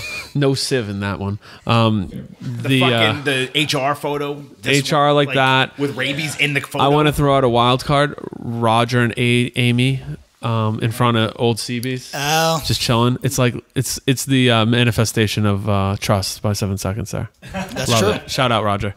Do we say the Rat Bones dive photo from like that tall balcony? That's another one she brought up. She brought up in the air. You know, it's good. See, there's very high above other Meg people. McCarthy dive's cool, but the photo isn't great. The photo isn't great. It's just it's also so different shooting film. Like a lot of old stuff is on film, and it's. Why are you obsessed with Joe? There's a photo. Did you see the recent post? There's Let me show you a picture of Choke fucking from great. yesterday. For people actually. at home, Tom just caught me looking for one of my favorite hardcore photographs. I see his Instagram sometimes. Like, I don't follow him, but I see it on the Explore page, and he looks like he's having a good time. What's he up to? What's my This is dude a up singer to? of Choke. We can't talk about it. Oh That's no, cool. we can. Yeah, but that's awesome. funny. That's awesome. Choke on his hustle. God Choke, bless. do your side hustle, Choke. I would take good that for photo you. in a heartbeat. No, you know what? Go ahead. No, I was going to go off that. Photos like in hardcore is a lot like documenting. It's like you catch the moment. We're talking about some of these photos. The photo of Mike McCarthy diving. It's not a great photo. It's just cool that moment. Yeah. Like Same thing with the Colin and Jimmy on chain. sure, and there's And like so show many. photography is like it has a formula. Like you just put your camera on a setting and you try and get as many good ones as you Right. can. And it's like, you know, like you said, capturing the actual moment. It doesn't have to be perfect. Chris, I remember a notable photo of you with the, I believe it's in Brockton, with the chains. No, that's a positive numbers. Is it? Is Posy Numbers with the chains? Probably. Well, we Posy brought numbers chains to Posy Numbers, but it got canceled. I think. No, there's definitely a photo of you with chains, and I, think believe he's thinking with about. Colin. I think it's. Oh, okay. No, that was the last Wrong Sex show.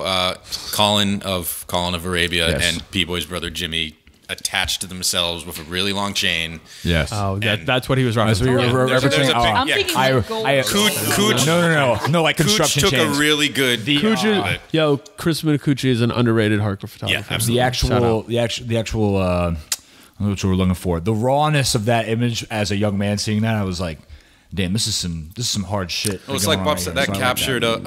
a moment, if you Yeah. will. The naivety of youth. Yes. It was no dump truck. All right. So Back when everybody was still on their parents. So Sound and Fury was fun. Dental care.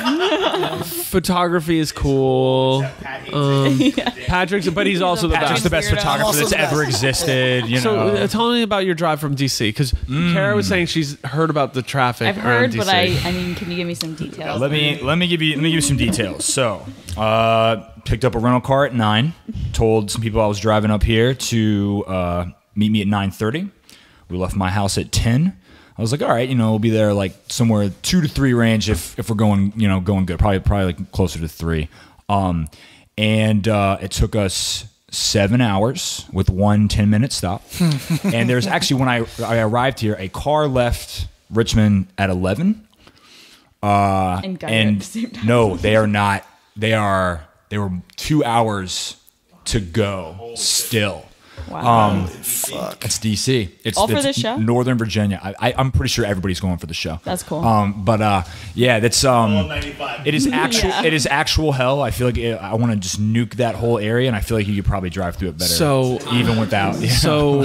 Traffic in Los Angeles is the worst I've ever experienced. Traffic going into New York City has at times been bad. Traffic through Connecticut Connecticut's is the pretty worst. bad. That's rough. The worst. I can't I'd describe. rather go to prison. DC driving that. It's Connecticut Doesn't matter, multiplied yeah. by 15. From basically halfway between Baltimore to DC going south, and then if you're driving further south to, like, say you're driving to Richmond, Yeah. the drive through Northern Virginia, you look over and you're like, oh, it's 6 lanes and everyone's just dead Everyone's stop. backed up. It's awful. awful. It's awful. And it makes Connecticut a drive time. I like, asked meh, that. I asked the whatever. question. I'm like, and I always ask why is this happening? And I Yeah. always and there's never like an accident. There's never Yeah. like anything like cool going on, or like something like crazy to see. It's always just for no reason. I don't know why people don't just drive. But I've been 2 hours away from United. Yeah, sorry, I forgot about the mic. I've been 2 hours away from United Blood every time I've gone to United Blood for 4 to 6 hours. Yep. And the Oh, yeah. it will always be 2 hours away. Yep. It's like a time vortex. You're it's I know horrible. exactly where you are. So, all right. What else we got today? We had a few things more for Kara. Yes, few things more. Few things, but that wasn't really good English. Sell us on Wicca Phase. Tell us on Wicca I thought Phase. you did I already. feel like I did that already. Sell me on Wicca Phase. All right, they're Neuromancer at Jace. Do you like rap Whoa. music? I do. I'm a big hip hop fan. Okay. Is Wicca Phase hip hop? He wasn't here for I this keep part. saying yes. I think it's like its own lane, This honestly. is very is. difficult to answer. I think it's its own thing, and it's kind of new, and he almost started this whole. Well, that's the thing that we can never thing. take away from him is that Adam has been on this for, like, when he first started, people clowned the shit out of him because it Yeah. was a new thing that people were like, what is They just this don't weirdo get it, doing? yeah. And They're like, Tiger Jaw's so good though. Right. And he enjoys it so much that he saw a vision. And so that's why, even though I have no idea what the fuck he's doing right now, I really kind of admire it. Like, whenever you power through like that sort of like, we want you to do the old thing. Yeah. You know what I mean? Like, oh yeah. But I think that's this dude's mark. That's what he does. He's just doing it. I am a power through. I think if someone said 5 years ago, this dude's been doing it for 5+ years. Yeah. This is going to be a thing. He's going to be able to make some loot on this. I think everyone would have laughed.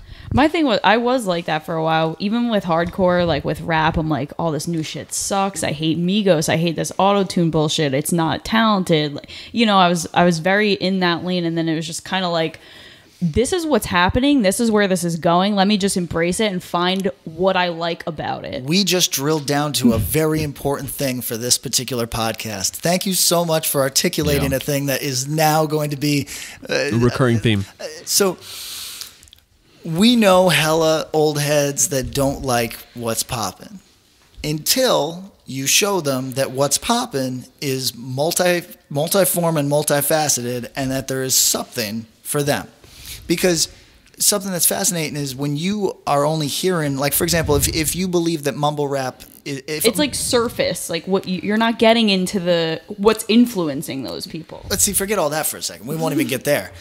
If mumble rap is all you are hearing about, you believe that that is the only thing that is happening. Yeah. But obviously there is, like, it's like if we're going to make it hardcore-ish, like, say that metalcore influenced versus more traditional forms, like, Bob is telling me that the traditional stuff is bubbling and ready to pop again. You know what I mean? I 100% agree. And that's coming around. But that's not what I'm currently seeing. So in my head, I'm thinking every kid is playing in a disembodied band. Yeah. Yeah.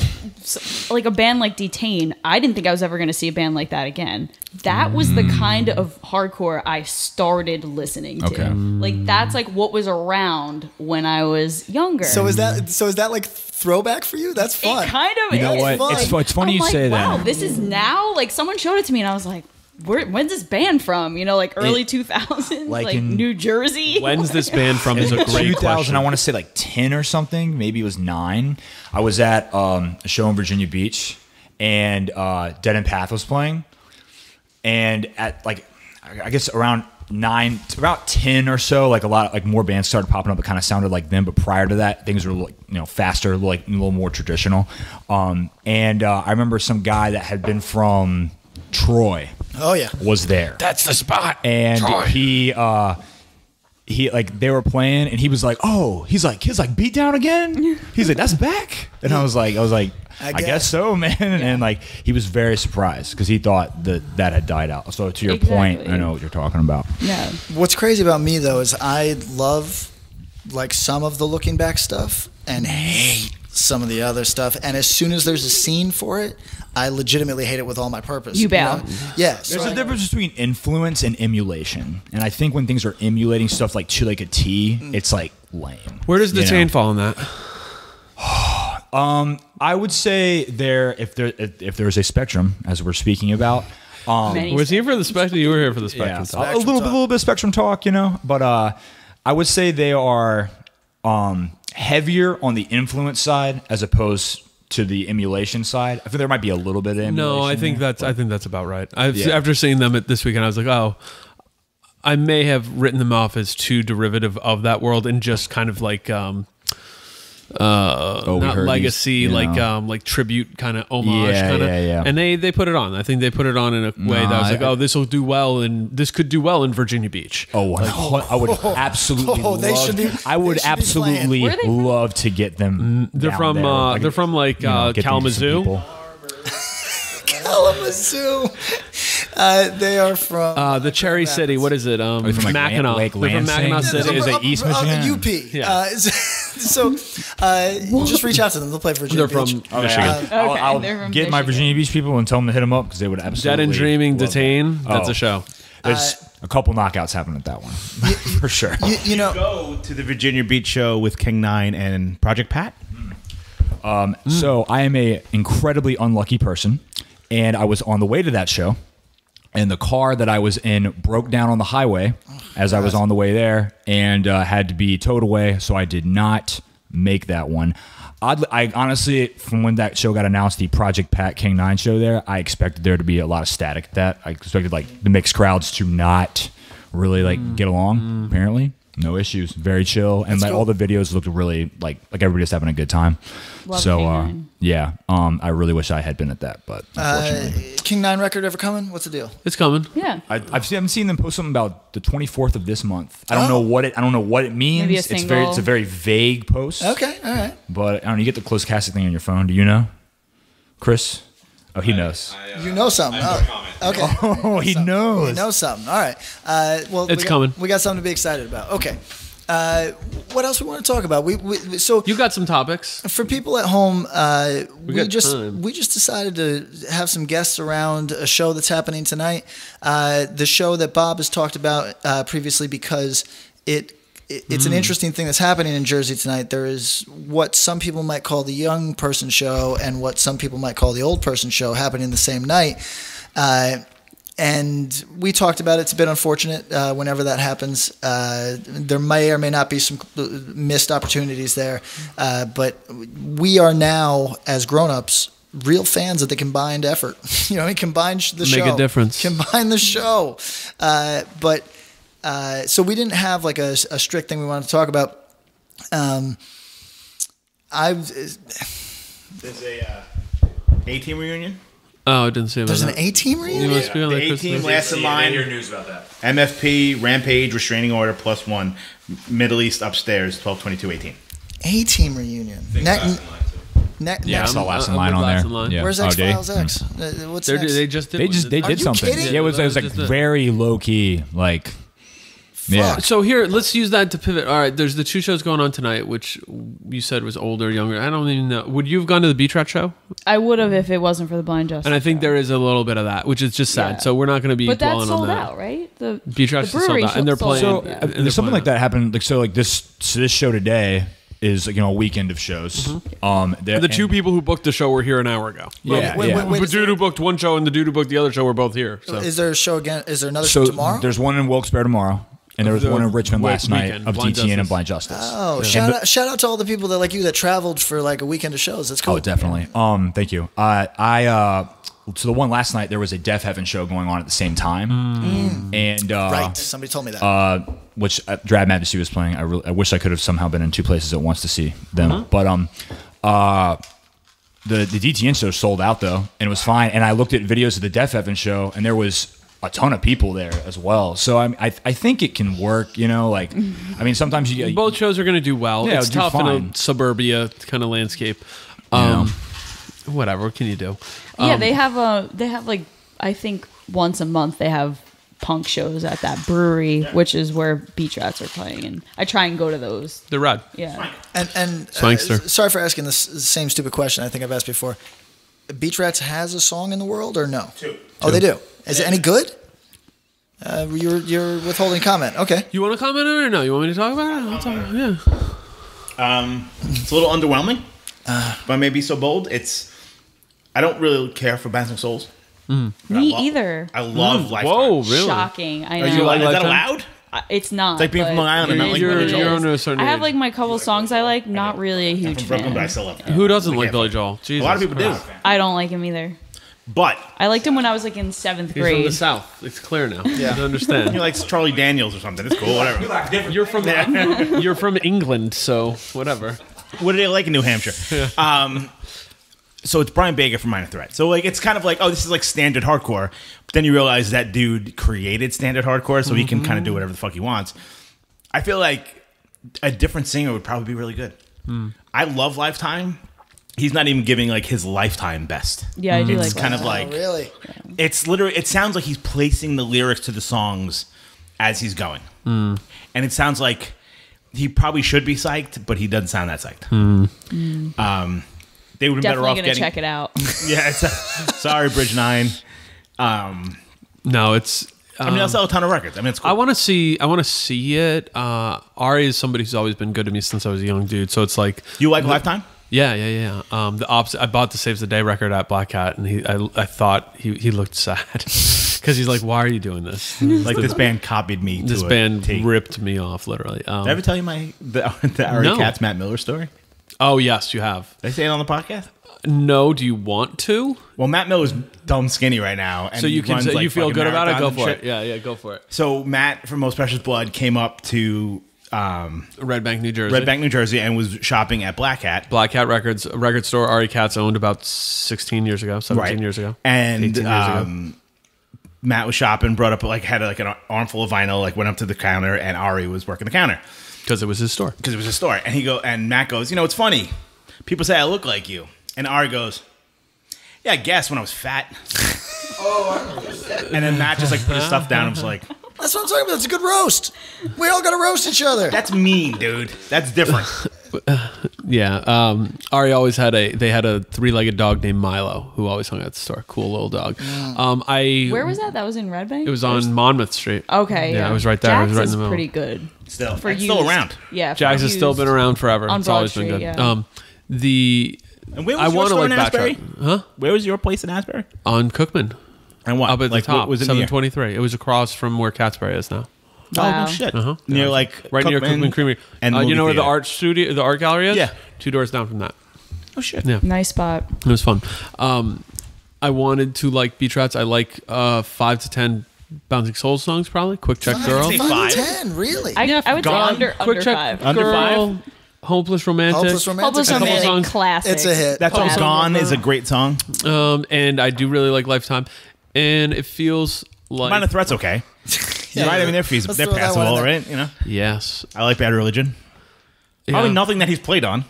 No, I think maybe some, but not. Maybe. It's not the Yeah, canon. yeah. I just think it feels a little bit like they're figuring this shit out, and maybe live it'll really coalesce. But the songs I wasn't super. Yeah, but where were we going? Oh, you were talking about all these bands. A-Team doing a reunion. No, but shows going against each other and all that. Oh, shows going against each other. Whatever. It's gonna unfortunate. I hate it a lot. I say this as a guy who just did a small tour, and it affects. happen. Oh, you want to talk about your shit you had to deal with in the Bay? Did we? Because now that it's over, you can talk about it. It's not an axe. Nah, it's no axe. It's just the Bay's always got some fucking issue with me. Yo, those Tic Tacs turn into gum. Gum, yeah, there's gum Tic Tacs. It's weird. That's wild, man. It's like, I don't know how I feel Are about you that. mad about that? No, I'm excited. I feel like I'm in the future. This is some neuromancer I'm shit. not really with it. Anyway, the point is, there's a couple people not with a small spearmint grievances against me in the Bay that have tried to make it a thing. Unfortunately, Saboteurs. they usually have to disappear because they get in actual fucking legitimate bad person trouble. So it doesn't last very long. But this show, which was kind of a weird conflict one to book for me, turned out to be very, very fun, and a college class of mostly students from overseas sat in on the show. And for the first band, whose name escapes me at the moment, the students actually sat because they'd never been to a show before and didn't know what to do.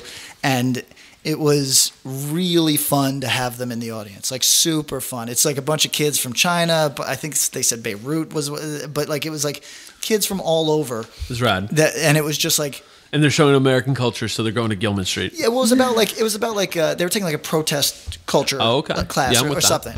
And it honestly, I would have a class at every show. I thought it was fucking fun as hell. Yeah. You know what I mean? Filled the room out in a way of like respectful, like engaged people that wanted to see what the fuck Just was going on. watching. It's so different now, like even from when I went to Monmouth.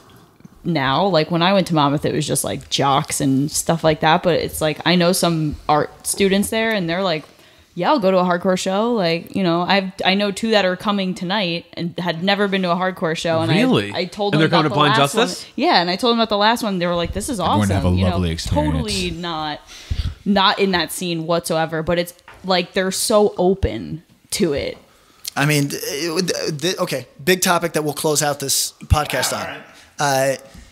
We've talked about it in brief before. Is hardcore being quote unquote just another genre of music good or bad? I think so. Hold on. Well, You think so? It's good or bad? Because I think it's amazing that I think it's good for the band. Just good or bad. Let's go good or bad. I'm all about hardcore bands making money, so yes, it's good. Good. Bad. Okay, we'll get you later. Bad. Christos. Bad. What was the question? It's like if you're Is it good or bad for there to be commercializing casuals? It's not just casuals. Yeah. It's just another genre. Just another genre. Which does lead to I casuals. feel like which you is brought this up before. Like, no, we've talked the about Drake, it before. The Drake album dropping the same as all those good hardcore records, Yep. and it's like, oh, I'm going to jump shouldn't from matter. this to this to this. But- And I didn't know they were going to do the Shiggy thing that really that made the record. I know, I love it. So this is a topic is it we've good or touched bad? on, and it's been on my mind because of like, like when you go to something like Sound and Fury, which has a lot of dyed-in-the-wool, quote-unquote, hardcore kids, but there's also people that really, truly just want to have a good time. You know what I mean? They're not terribly invested in the culture, and That's always been that way. always. But that's what's always been that way. but that's what it's been on my mind. I think it should be inclusive. Always That's all on my mind. No, so is it good or bad for the culture? Is it good or bad that It's being relegated to just another genre? It's kind yeah, of a okay, hard you know question. what? All right, ready for me? You ready for me? Ready for this? It's no, exactly. That's exactly what I was going Shooting for. guns out into like sure. It's not. It's good. Don't shoot You know guns out why? into the crowd. You know why it's good? Because hardcore will never be another genre if it's doing the things that fucking makes hardcore not just another genre. But in my view, that would be doing something challenging, which I don't know if hardcore is currently doing. There's different levels, dude. You know what I mean? When you think about it, is Gorilla Biscuits a particularly challenging band? In 2018, not remotely. No, correct. So, but then is something else like is Amoebix an easy band? No. In 2018, No, right. almost. But I could give you examples. Is Rorschach an easy band? Rorschach, No, right. I could give you a million examples of things that are not easy. There's always going to, and there's current stuff that's a lot more dense and hard to get into. But like, if hardcore is just another music, then it should fucking go away. See, okay, Period. so this is what I'll be hard about that. If it's kind of with you on that. If it's doing the things, if it's just being more accessible because it literally is. Because there was people who weren't getting into hardcore. Have arrived there. There was people who weren't getting hardcore because they just literally couldn't. There's people that Chris and I know who got into hardcore almost as a choice in the 90s because they were like bored college dudes who were like, I'd like to be into something more interesting, and had to seek it out because they grew up in podunk and didn't know, there was no access to that information. The feeling of community is like something that's a basic human need. Yes. And I think hardcore music, like you said, to the people that it matters a lot to, it's not going to change it. Well, I mean, I think where I find the issue personally with hardcore becoming just another genre, when I go to like a big rap show, I don't feel like I'm part of the local rap community. Right. I don't feel like I'm like, I'm like going to see like 21 Savage, and I'm like gonna like meet some people there and talk about our love of 21 Savage, together or whatever. I feel like that's a cool little Yachty shirt. Yeah, it's like not the kind of thing where I'm going there and I feel like just like I'm just a head in the crowd. I'm just like a person. Yeah, come to fucking New Jersey and feel like you're like in your backyard. Yeah. No other scene. It's different with like other kinds of music though. Like with rap music, there's not really a level of it that's like, oh, you can go to a $10 show and it's going to be good as a hardcore show. Yeah. There's people that would push that say yes. There's people that are very, very invested in their local rap scene for sure. I work door at a venue, and I like work door for like that stuff. And it's I will say this, it's that feeling is there. Nowhere close to as much as it is for like hardcore though, and that's from an observational standpoint. Look at all the hardcore people they're constantly supporting each other's work. That's how you find out. I will say, obviously I'm from Richmond. It's not like the rap scene there's like giant by any means or anything. There are some good rappers from Richmond. It doesn't. Shout out Nicholas F. It doesn't come off as it doesn't. It seems like a little support, but it also seems kind of like way more competition with one another oriented. There's also less inclusive behavior in rap. It's still very like misogynistic, and you know, there's a long road ahead for that. But like stuff like Wicca Phase, that is bringing a whole new kind of fan. You know? But here's the deal. I think if you get into something through like Wicca Phase, and you end up getting into Vane, and then from Vane you get into I don't know what the next step over is, Trail of Lies, like Regulate, whatever. Okay. No, and that's your entry point. Each step of the way, you should be going, oh, this is neat. This is cooler than listening to just what, you know, the Cardi B song on the radio. And then it's like, oh, this is cool. Oh, this is cool. This is cooler. And by the time you get to hardcore, you should be like, yo, this is fucking cool. Yeah. A bunch of us fucking weirdos have ended up being like, nope, this is it. This is the coolest thing there is. Yeah. Right. It is. I mean, it is. It is. It's fact. Anytime you bring, at least in my personal experience, anytime you bring any kind of civilian to a good hardcore show, Good show. Bring they me to a good show. cannot believe that this exists. And are so psyched on it. Like people like bring their parents, like bands, touring bands, like whatever. They're, I mean, Shout out Knox. My mom always knew what I was doing. She was like, "Mom, my daughter likes this fucking weird shit, whatever." But like, to me, that's the deal. She was like, "I saw the Ramones." They enter through whatever they enter in, and is it just another genre? It's getting there with a little bit of stuff, but hardcore should always, and I see it as a challenge. If we're ending up just as another genre, if hardcore's just another genre because it's not doing the things that hardcore should be doing, it should be challenging the way things are done. It shouldn't be listen to? It absolutely the best is. hardcore bands. If you like, absolutely, you're like, what the fuck is that? No, I use you Gorilla. can't fake it. Like you can't. either like it or you don't. Yeah, you can't just be like fucking Lil Yachty. Oh, I think you can fake it. I mean, those bands don't last very long, but like, and like, I feel like there's. I mean, as a fan, I feel like. Yeah, if you're like a legitimate fan, you know, like that's like another thing. So, to me, I use Gorilla Biscuits as the example of something that's not that challenging from the hardcore world. Right. A lot of people do. It's all right. They're great. They're good. I played when I was 16, and my father's friend, who was a blind man, who was a music virtuoso, like he went to Berklee School of Music in Boston, could play literally every instrument, had all these instruments hanging up because he was blind, and he would just be able to feel it out, and he had them hanging all over his house. Love Gorilla Biscuits. No, I put on Gorilla Biscuits, and he goes, "What the fuck is this garbage?" And I was like, hurting my heart.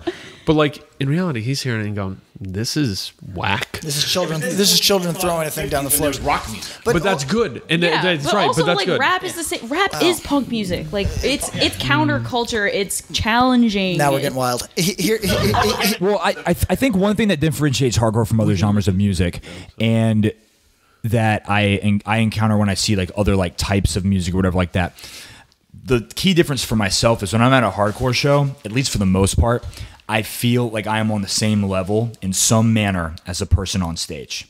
You should. There's some kind of and if I see a band where I feel like that person thinks that they're like above me or whatever, I'm getting that vibe. It's weird. Even if I like the music, I start kind of not rocking with that band as much. My shows must be brutal for you. And but I'm superior. But in other, I don't feel that connection when I go to other stuff. If there's a certain level of unattainability with, it depends on the show, the rapper, the whatever. Like I went to a hip hop show. I feel like if hardcore lost that though, it wouldn't be the same. Right, and that's the thing is that everybody who's in it and is stalwart here is saying they think it would be bad for it to be just another genre because they don't want to lose the things that make it not just another genre. I don't think it'll ever be about the things other genres are about. Like think about like rap. They're trying to make money. That's what they rap about. That's what, mainstream, whatever kind of rap you want to talk about. Hardcore will never be about that. I think. Do you think people get into hardcore bands are like, I'm gonna be rich? Well, some fool, some fool, but okay. The driving factors are so different. Here's my question. Stop. Patty, I don't want to. Here we go. I don't give a fuck about rap.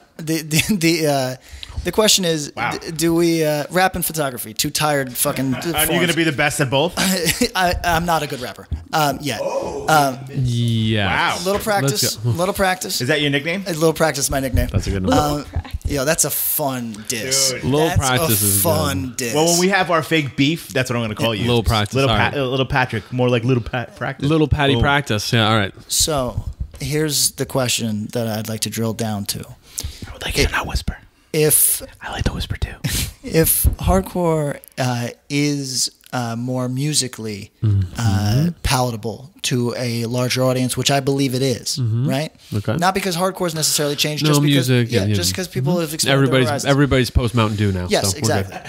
If it is the case, are we going to see what I thought I was seeing in the mid 2000s, which was people who were afraid of having their culture co-opted, go further and further into extreme forms like grind, like things like this, like things that are meant to alienate, whether that's harsh noise or whatever, fuck bullshit. Like, but do you think we're going to do that, or do you think, as maybe I do right now, and this is our rap aficionados at the end of the table might not agree with me. I know. We'll stick to the guitars over here. I think hardcore culturally at this exact moment, by my standards, Mr. Patrick Russell, Isaiah Kinlan standards, is PRI. It is about as unchallenging. PRIK. Yeah, chosen. Yeah, chosen. It's not a particularly challenging culture at the moment. I agree with that. I mean, literally, it's definitely safer than what I grew up experiencing. And let's not just take the physical. People, let's not. That's a part of it, and we can get to that. Like people kicking each other. You can still find the room to get kicked in, right? But it's a good room. Is the challenge to the larger society still there? The challenge to the larger society. I don't see it, and maybe that's because are we saying, because we're kind of conflating? We're saying the sound isn't sonically as challenging as it was. Clearly. Well, I think tying back to the episode you talked about the Drake record dropping as being a potential issue for like potential conflict for releasing music, the same day.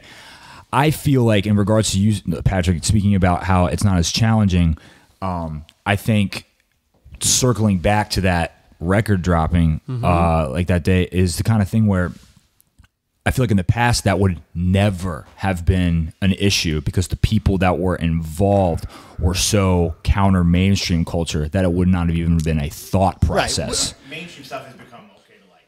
And that's why like the sense fields of the world exist. Yeah. Because it was like, I can't listen to Pearl Jam, but I can listen to Far Side. Right. Let it slide. I mean, that's it. And I think that's where because when the challenge doesn't exist, so you're seeing no separation from the mainstream. Yes, and so therein inherently there's almost like saying that people who are into hardcore, they don't see the need to challenge the mainstream. Exactly. I 100% agree with that's what exactly more like I'm some saying. G.G. Allen type. Or like abrasive noise, but just I want more people to be like, "Yo, fuck the Drake record." As there's a hardcore record coming out today. Fuck the Drake record. Is this a product of the fact that maybe, and there's going to be people that take issue with this statement, period, maybe the larger culture has caught up to a degree, not just musically, but also in... That's a good point. I don't feel like that. My mom doesn't know what the fuck... you're in this world and you feel like... If I log on to Twitter, I can find 1,000 people talking to me about Black Lives Matter, which is a thing that when I got into hardcore music was people tabling at a thing. Yes. You know what I mean? And so now I'm saying that for example, where did we say got vegan shit the other day? And you asked me, "Is this victory?" Dunkin' Donuts. Yeah. So really? So Dunkin' Donuts. No, they got some vegan drinks and maybe donuts coming soon. So Dunks. Is there anything for New Hampshire's finest? Is there anything for hardcore to push? Like, have we been superseded by the actual culture that we were in protest to previously? All right, hold on. We've injected ourselves into said culture. That could be said. Did the culture catch up? Some, not all, because you also look at the pushback we're seeing with a great amount of people in this country who are like, no, let's make America great again by thinking it's okay to yell at people who are a different race than me. I saw a Trump protest today on 36 in Middletown. Like a pro-Trump? No, pro-Trump. Yeah. Pro-Trump. Yeah. So has society caught up? No, but is some of the visible stuff you see, the people who you would consider more progressive thinkers? Yeah, maybe. But that's where I see like the hard part of this conversation is that I see people pushing even further. And I think that's good. And it's actually challenging people in this world there's things that I agree with. I don't even hear crust bands really asking for anything important anymore. I really. Well, what are the limits of importance? Like, what is the boundary? Like, I mean, look, if we like you'll say it yourself. Like, we've been vegan. We've been animal rights. Here's my point. In 1996, I was the bleeding edge of of fringe mentalities. In 2018, with literally no change in myself, I'm now a left, like just a slightly left liberal. You know what I mean? Classical liberal, right? Right. So the world has changed in that respect, right? So, but what I'm saying is, why hasn't the counterculture kept up? And like, if we were asking. If the counterculture was asking for veganism and racial equality 25 years ago, why aren't we now asking for the dissolution of the state? Because that's why. I mean, because two reasons. Literally, that we've gotten closer to the center because of like mainstream and seeing these things, and that I think that's part of it. It's just like. One, things have moved left, as you've said. You used to be extreme fringe, and now you're just left of center. And subculture has moved closer to mainstream culture. And mainstream culture has moved closer to subculture because they've kind of bled into each other. And like, if you go back 40 years, if you go to the 70s, how did big rock bands get a start? Well, they'd play cover shows at their local bar, hoping somebody would discover them and give them a gig for a while, and then they could get a recording deal. Now. And then subculture comes around and says, fuck that, we're going to play this dude's garage and this dude's basement, we're going to put out our own record. And then that changed things so radically, mainstream shit starts to shift. Then the stuff that doesn't shift says, oh, that's cool, let's give the appearance of shift. So I think there's the appearance of shift and actual shift. And where does the fringe go? What is the extreme? You're right. Let's dissolve the state. I'm being wild, but look, if you are 19 and listening to this and thinking that I'm just sounding woefully out of touch and shitty and judgmental, then please hit me and let me know. I don't even see you challenging each other anymore. I don't even see anybody going in front of a room of people and saying, That's true. "Hey, I'm going to say something that could potentially get me unliked." No, that could piss some people off. Yeah. Well, I think one thing with that too is there's an entity, so to speak, that has two effects of things we both talk. Like, I think people in the room have talked about with the use of like social media, internet, how accessible everything is. It used to be in the past, if you wanted to learn about something, you had to like go through like deep channels in order to figure out about it.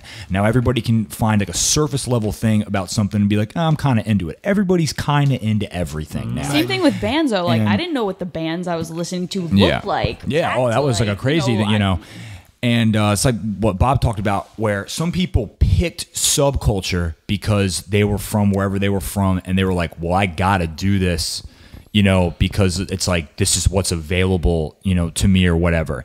Now, you don't have to do anything like that for like social interaction. It's just, you can literally just be into everything a little bit. And then also speaking about, what you're saying in regards to like the internet and everybody not saying anything challenging. Not challenging each other. You're not. I think one of the things there is that it's too. You have to be safe because people come at your sort of like your image online. Oh, certainly. And everything like that. So what ends up happening is that people don't. I mean, I do respect that about you, that you say a lot of what is actually on your mind, and more like fuck photography. Like fuck photography. Photography. I'm the best photographer. Awful. He's the best photographer. He's not the best rapper, but fuck rap and photography. It's definitely an issue of overcorrection, and like people are afraid to say anything. So what's it going to take? Is it going to take a 19-year-old who's not afraid of a social death and just comes out and says whatever challenging thing is going to take? But will people that kid? No, policed people our won't, speeches. and they will. It's not afraid of a social death and not afraid of a physical throwdown too. Shout out to this hypothetical 19-year-old. Yeah. The golden child, we'll call him. Yeah. I don't know. It's just a thing that's been on my mind a lot. Proteus. I had a great time at Sound and Fury. It was just I just talk about it because it was the most hardcore. Oh yeah, we were just in there. a row that I had seen in a minute, and I had a great time.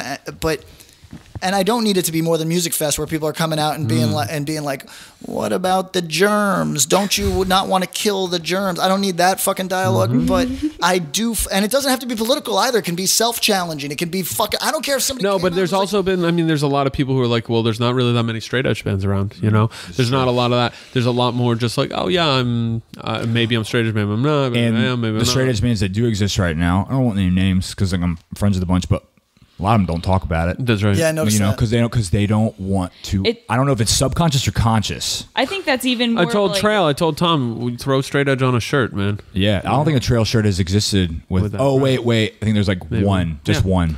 But the straight edge kids know what the straight edge bands are. That's the Right. thing for me. It's like Sure. all of my straight edge friends are like, oh, I only care about the edge bands. That's insane. That's crazy. Because That's crazy. There's only like a. And I'm super. No, I'm not like super in straight general, edge, but and that's like, crazy. Oh, we're going to a fest. We're going to see these edge bands Wow. specifically. You know, That's like, a unique. Actually, crowd, kind of part of that is sort of cool to me, but I don't. Some of them are not good right now. So, but that's true. Anyway, that's a large topic, and I don't want to give. But no, I mean, this is a question for you. Do you feel challenged by the bands? Do you feel challenged by the bands you listen to? Do you think that's a part of it? Does it make you think about things? We were talking about this on the episode. There'll be a Patreon episode if you can find it in the mishmash of yelling. The lyrics matter. Do what a band is saying matter? I think this is good. I wasn't really going to talk about this because I thought it could get misconstrued. Saw Antagonized just the other night, and Bedard always has stuff to say. And he was talking in between bands, and he was talking in between songs rather. And he said, he's like, this song is kind of about how amazing it is to live in this time right now, be a witness to this history, to see America falling apart, crumbling. And just like it's incredible to be witnessing to it, and he spoke about it in this weird kind of irreverent way that that was unique. And it was I was listening. I'm like, I think there's going to be people who take this as some like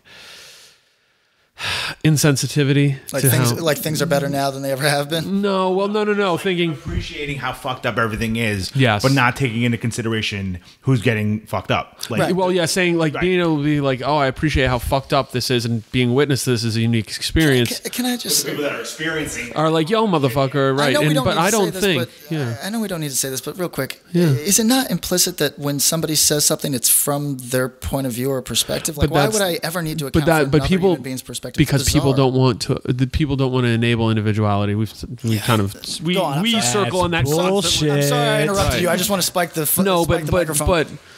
but with that, I was like, he's saying nothing bad here, and he's not even trying to be indignant or like, oh, shit sucks, right? Isn't it crazy that we could see it? He was trying to speculate. I believe, and I didn't talk to the man, but I think he was speculating that like, be aware of what's going on. See that this is crazy, and don't be totally ignorant to it. But I think lyrics matter. Yeah. I mean, that's like what got me into hip hop was like, you know, all these references. It's like this whole culture of like a demographic I've never experienced personally, and they're like talking about shit, talking about Malcolm X. Like that's how I found out about so much shit was like good hip hop music, like talking about real shit. All these like references, and I think hardcore could be the same. You know. I mean, it literally was for like so. Tom Dom, who was a guest on this crazy episode, I know his background. Shout out my man Tom. I know where he's from, and I know that Earth Crisis was unavoidable for like he would have been on the young end, but He's definitely a big fan. unavoidable.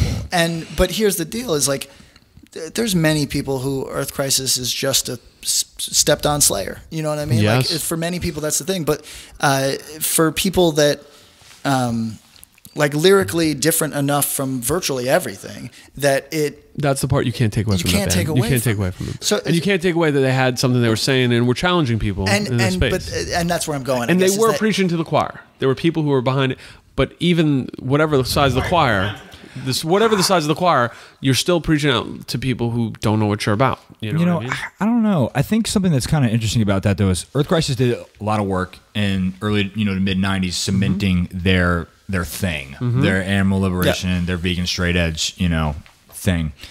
I remember a show when I was younger that happened at home, and a lot of kids showed up, and they all had bought these yellow shirts, and a lot of them had recently claimed vegan or claimed edge, and they all were going specifically to see Earth Crisis because of what Earth Crisis was about. Yeah. And this is years later. And I know a lot of those people too that are still vegan and straight edge. And like I think to myself, I'm like, is there any band right now that is saying anything that is going to have that kind of impact on somebody in 20 years? So that's ultimately the question that I guess I'm asking. Yeah. Is when we fail to challenge each other, it's like, look, I've talked about it 100 times on this podcast. Earth Crisis goes through periods where everybody thinks it's tacky and stupid. Then it goes through periods where people think it's like kind of romantic. And then people go through periods where it's like just a fact of life. I booked him recently, and I said about booking it, I was like, if it was a year earlier, I wouldn't have done it. If it was a year later, I wouldn't have done it. Because I was like, because kids now are into it. Yeah. You know? But look, does every band need to have like an Earth Crisis case, absolutely not. An ethical or political position? There needs to be some. Definitely not. I prefer not. But I just think that like I am at the moment, and this, please, if listeners know of things that are deeply challenging, not things you like, don't get them confused. No, and if you like, we want to hear about what's challenging you, and also if there's bands you're connecting with on a lyrical or message or whatever the hell it is level that's I'd love to know what like a young person like right now is like, because I read and listen to these lyrics and really feel them. It's something we can't even understand. Like growing up with YouTube, I was like right at the tail end of that. That's a good point.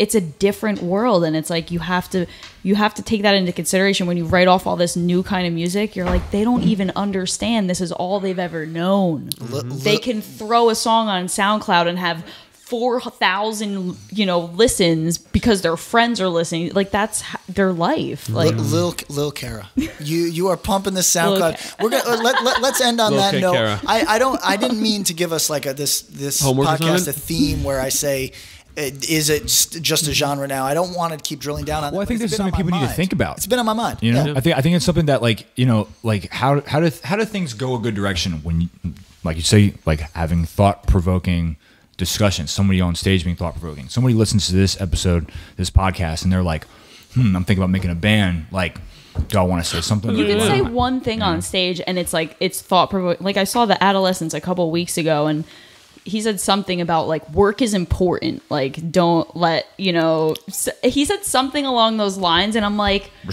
disagree. Just Patrick doesn't. I respectfully disagree. Like myself, I do respect that. Counterpoint. It's important to like your work, like something like that. Yeah. It's saying something is interesting. You don't have to. It took me out of the moment. I love to disagree. I love to disagree. Come out and disagree to disagree. Come out and be like, it's boring when everyone agrees. We're settling the West Bank, and I'll be like, oh no, but like, fuck it. You know what I mean? At least you got an opinion about some fucking thing. It doesn't have to be political. Come out, and here's the part that I think is dangerous.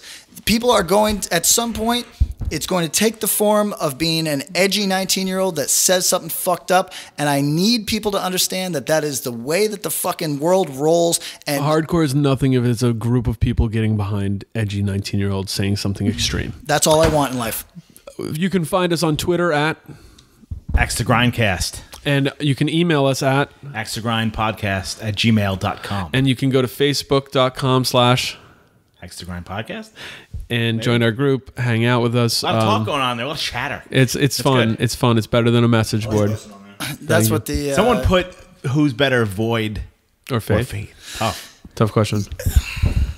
My opinion has changed over the years, but okay. So thank you very much to our guests, even the semi-silent ones. Chris from Lake Winnipesaukee. You want to like do like ats and stuff? Yeah, like Kara. What's your at? Let's build your brand. Oh yeah, my Instagram's at KZA_. At KZA_. Kizza. Okay. SZA. My at is at AceXEdge on all platforms. And also, if you live in the Mid-Atlantic area, I am straight edge, actually. If you live in the Mid-Atlantic area and want to go to the best hardcore shows available, follow at Richmond Hardcore Shows on Instagram as well. Wow. Ace is in the bands Breakaway and Neuromancer. Check out both those bands. Check out Incision. Check out Drug Church, and the last self-defense record is pretty cool. It's great. So good job. Thank you very much. All right. I will say that. Have a good night, everybody. Thank you.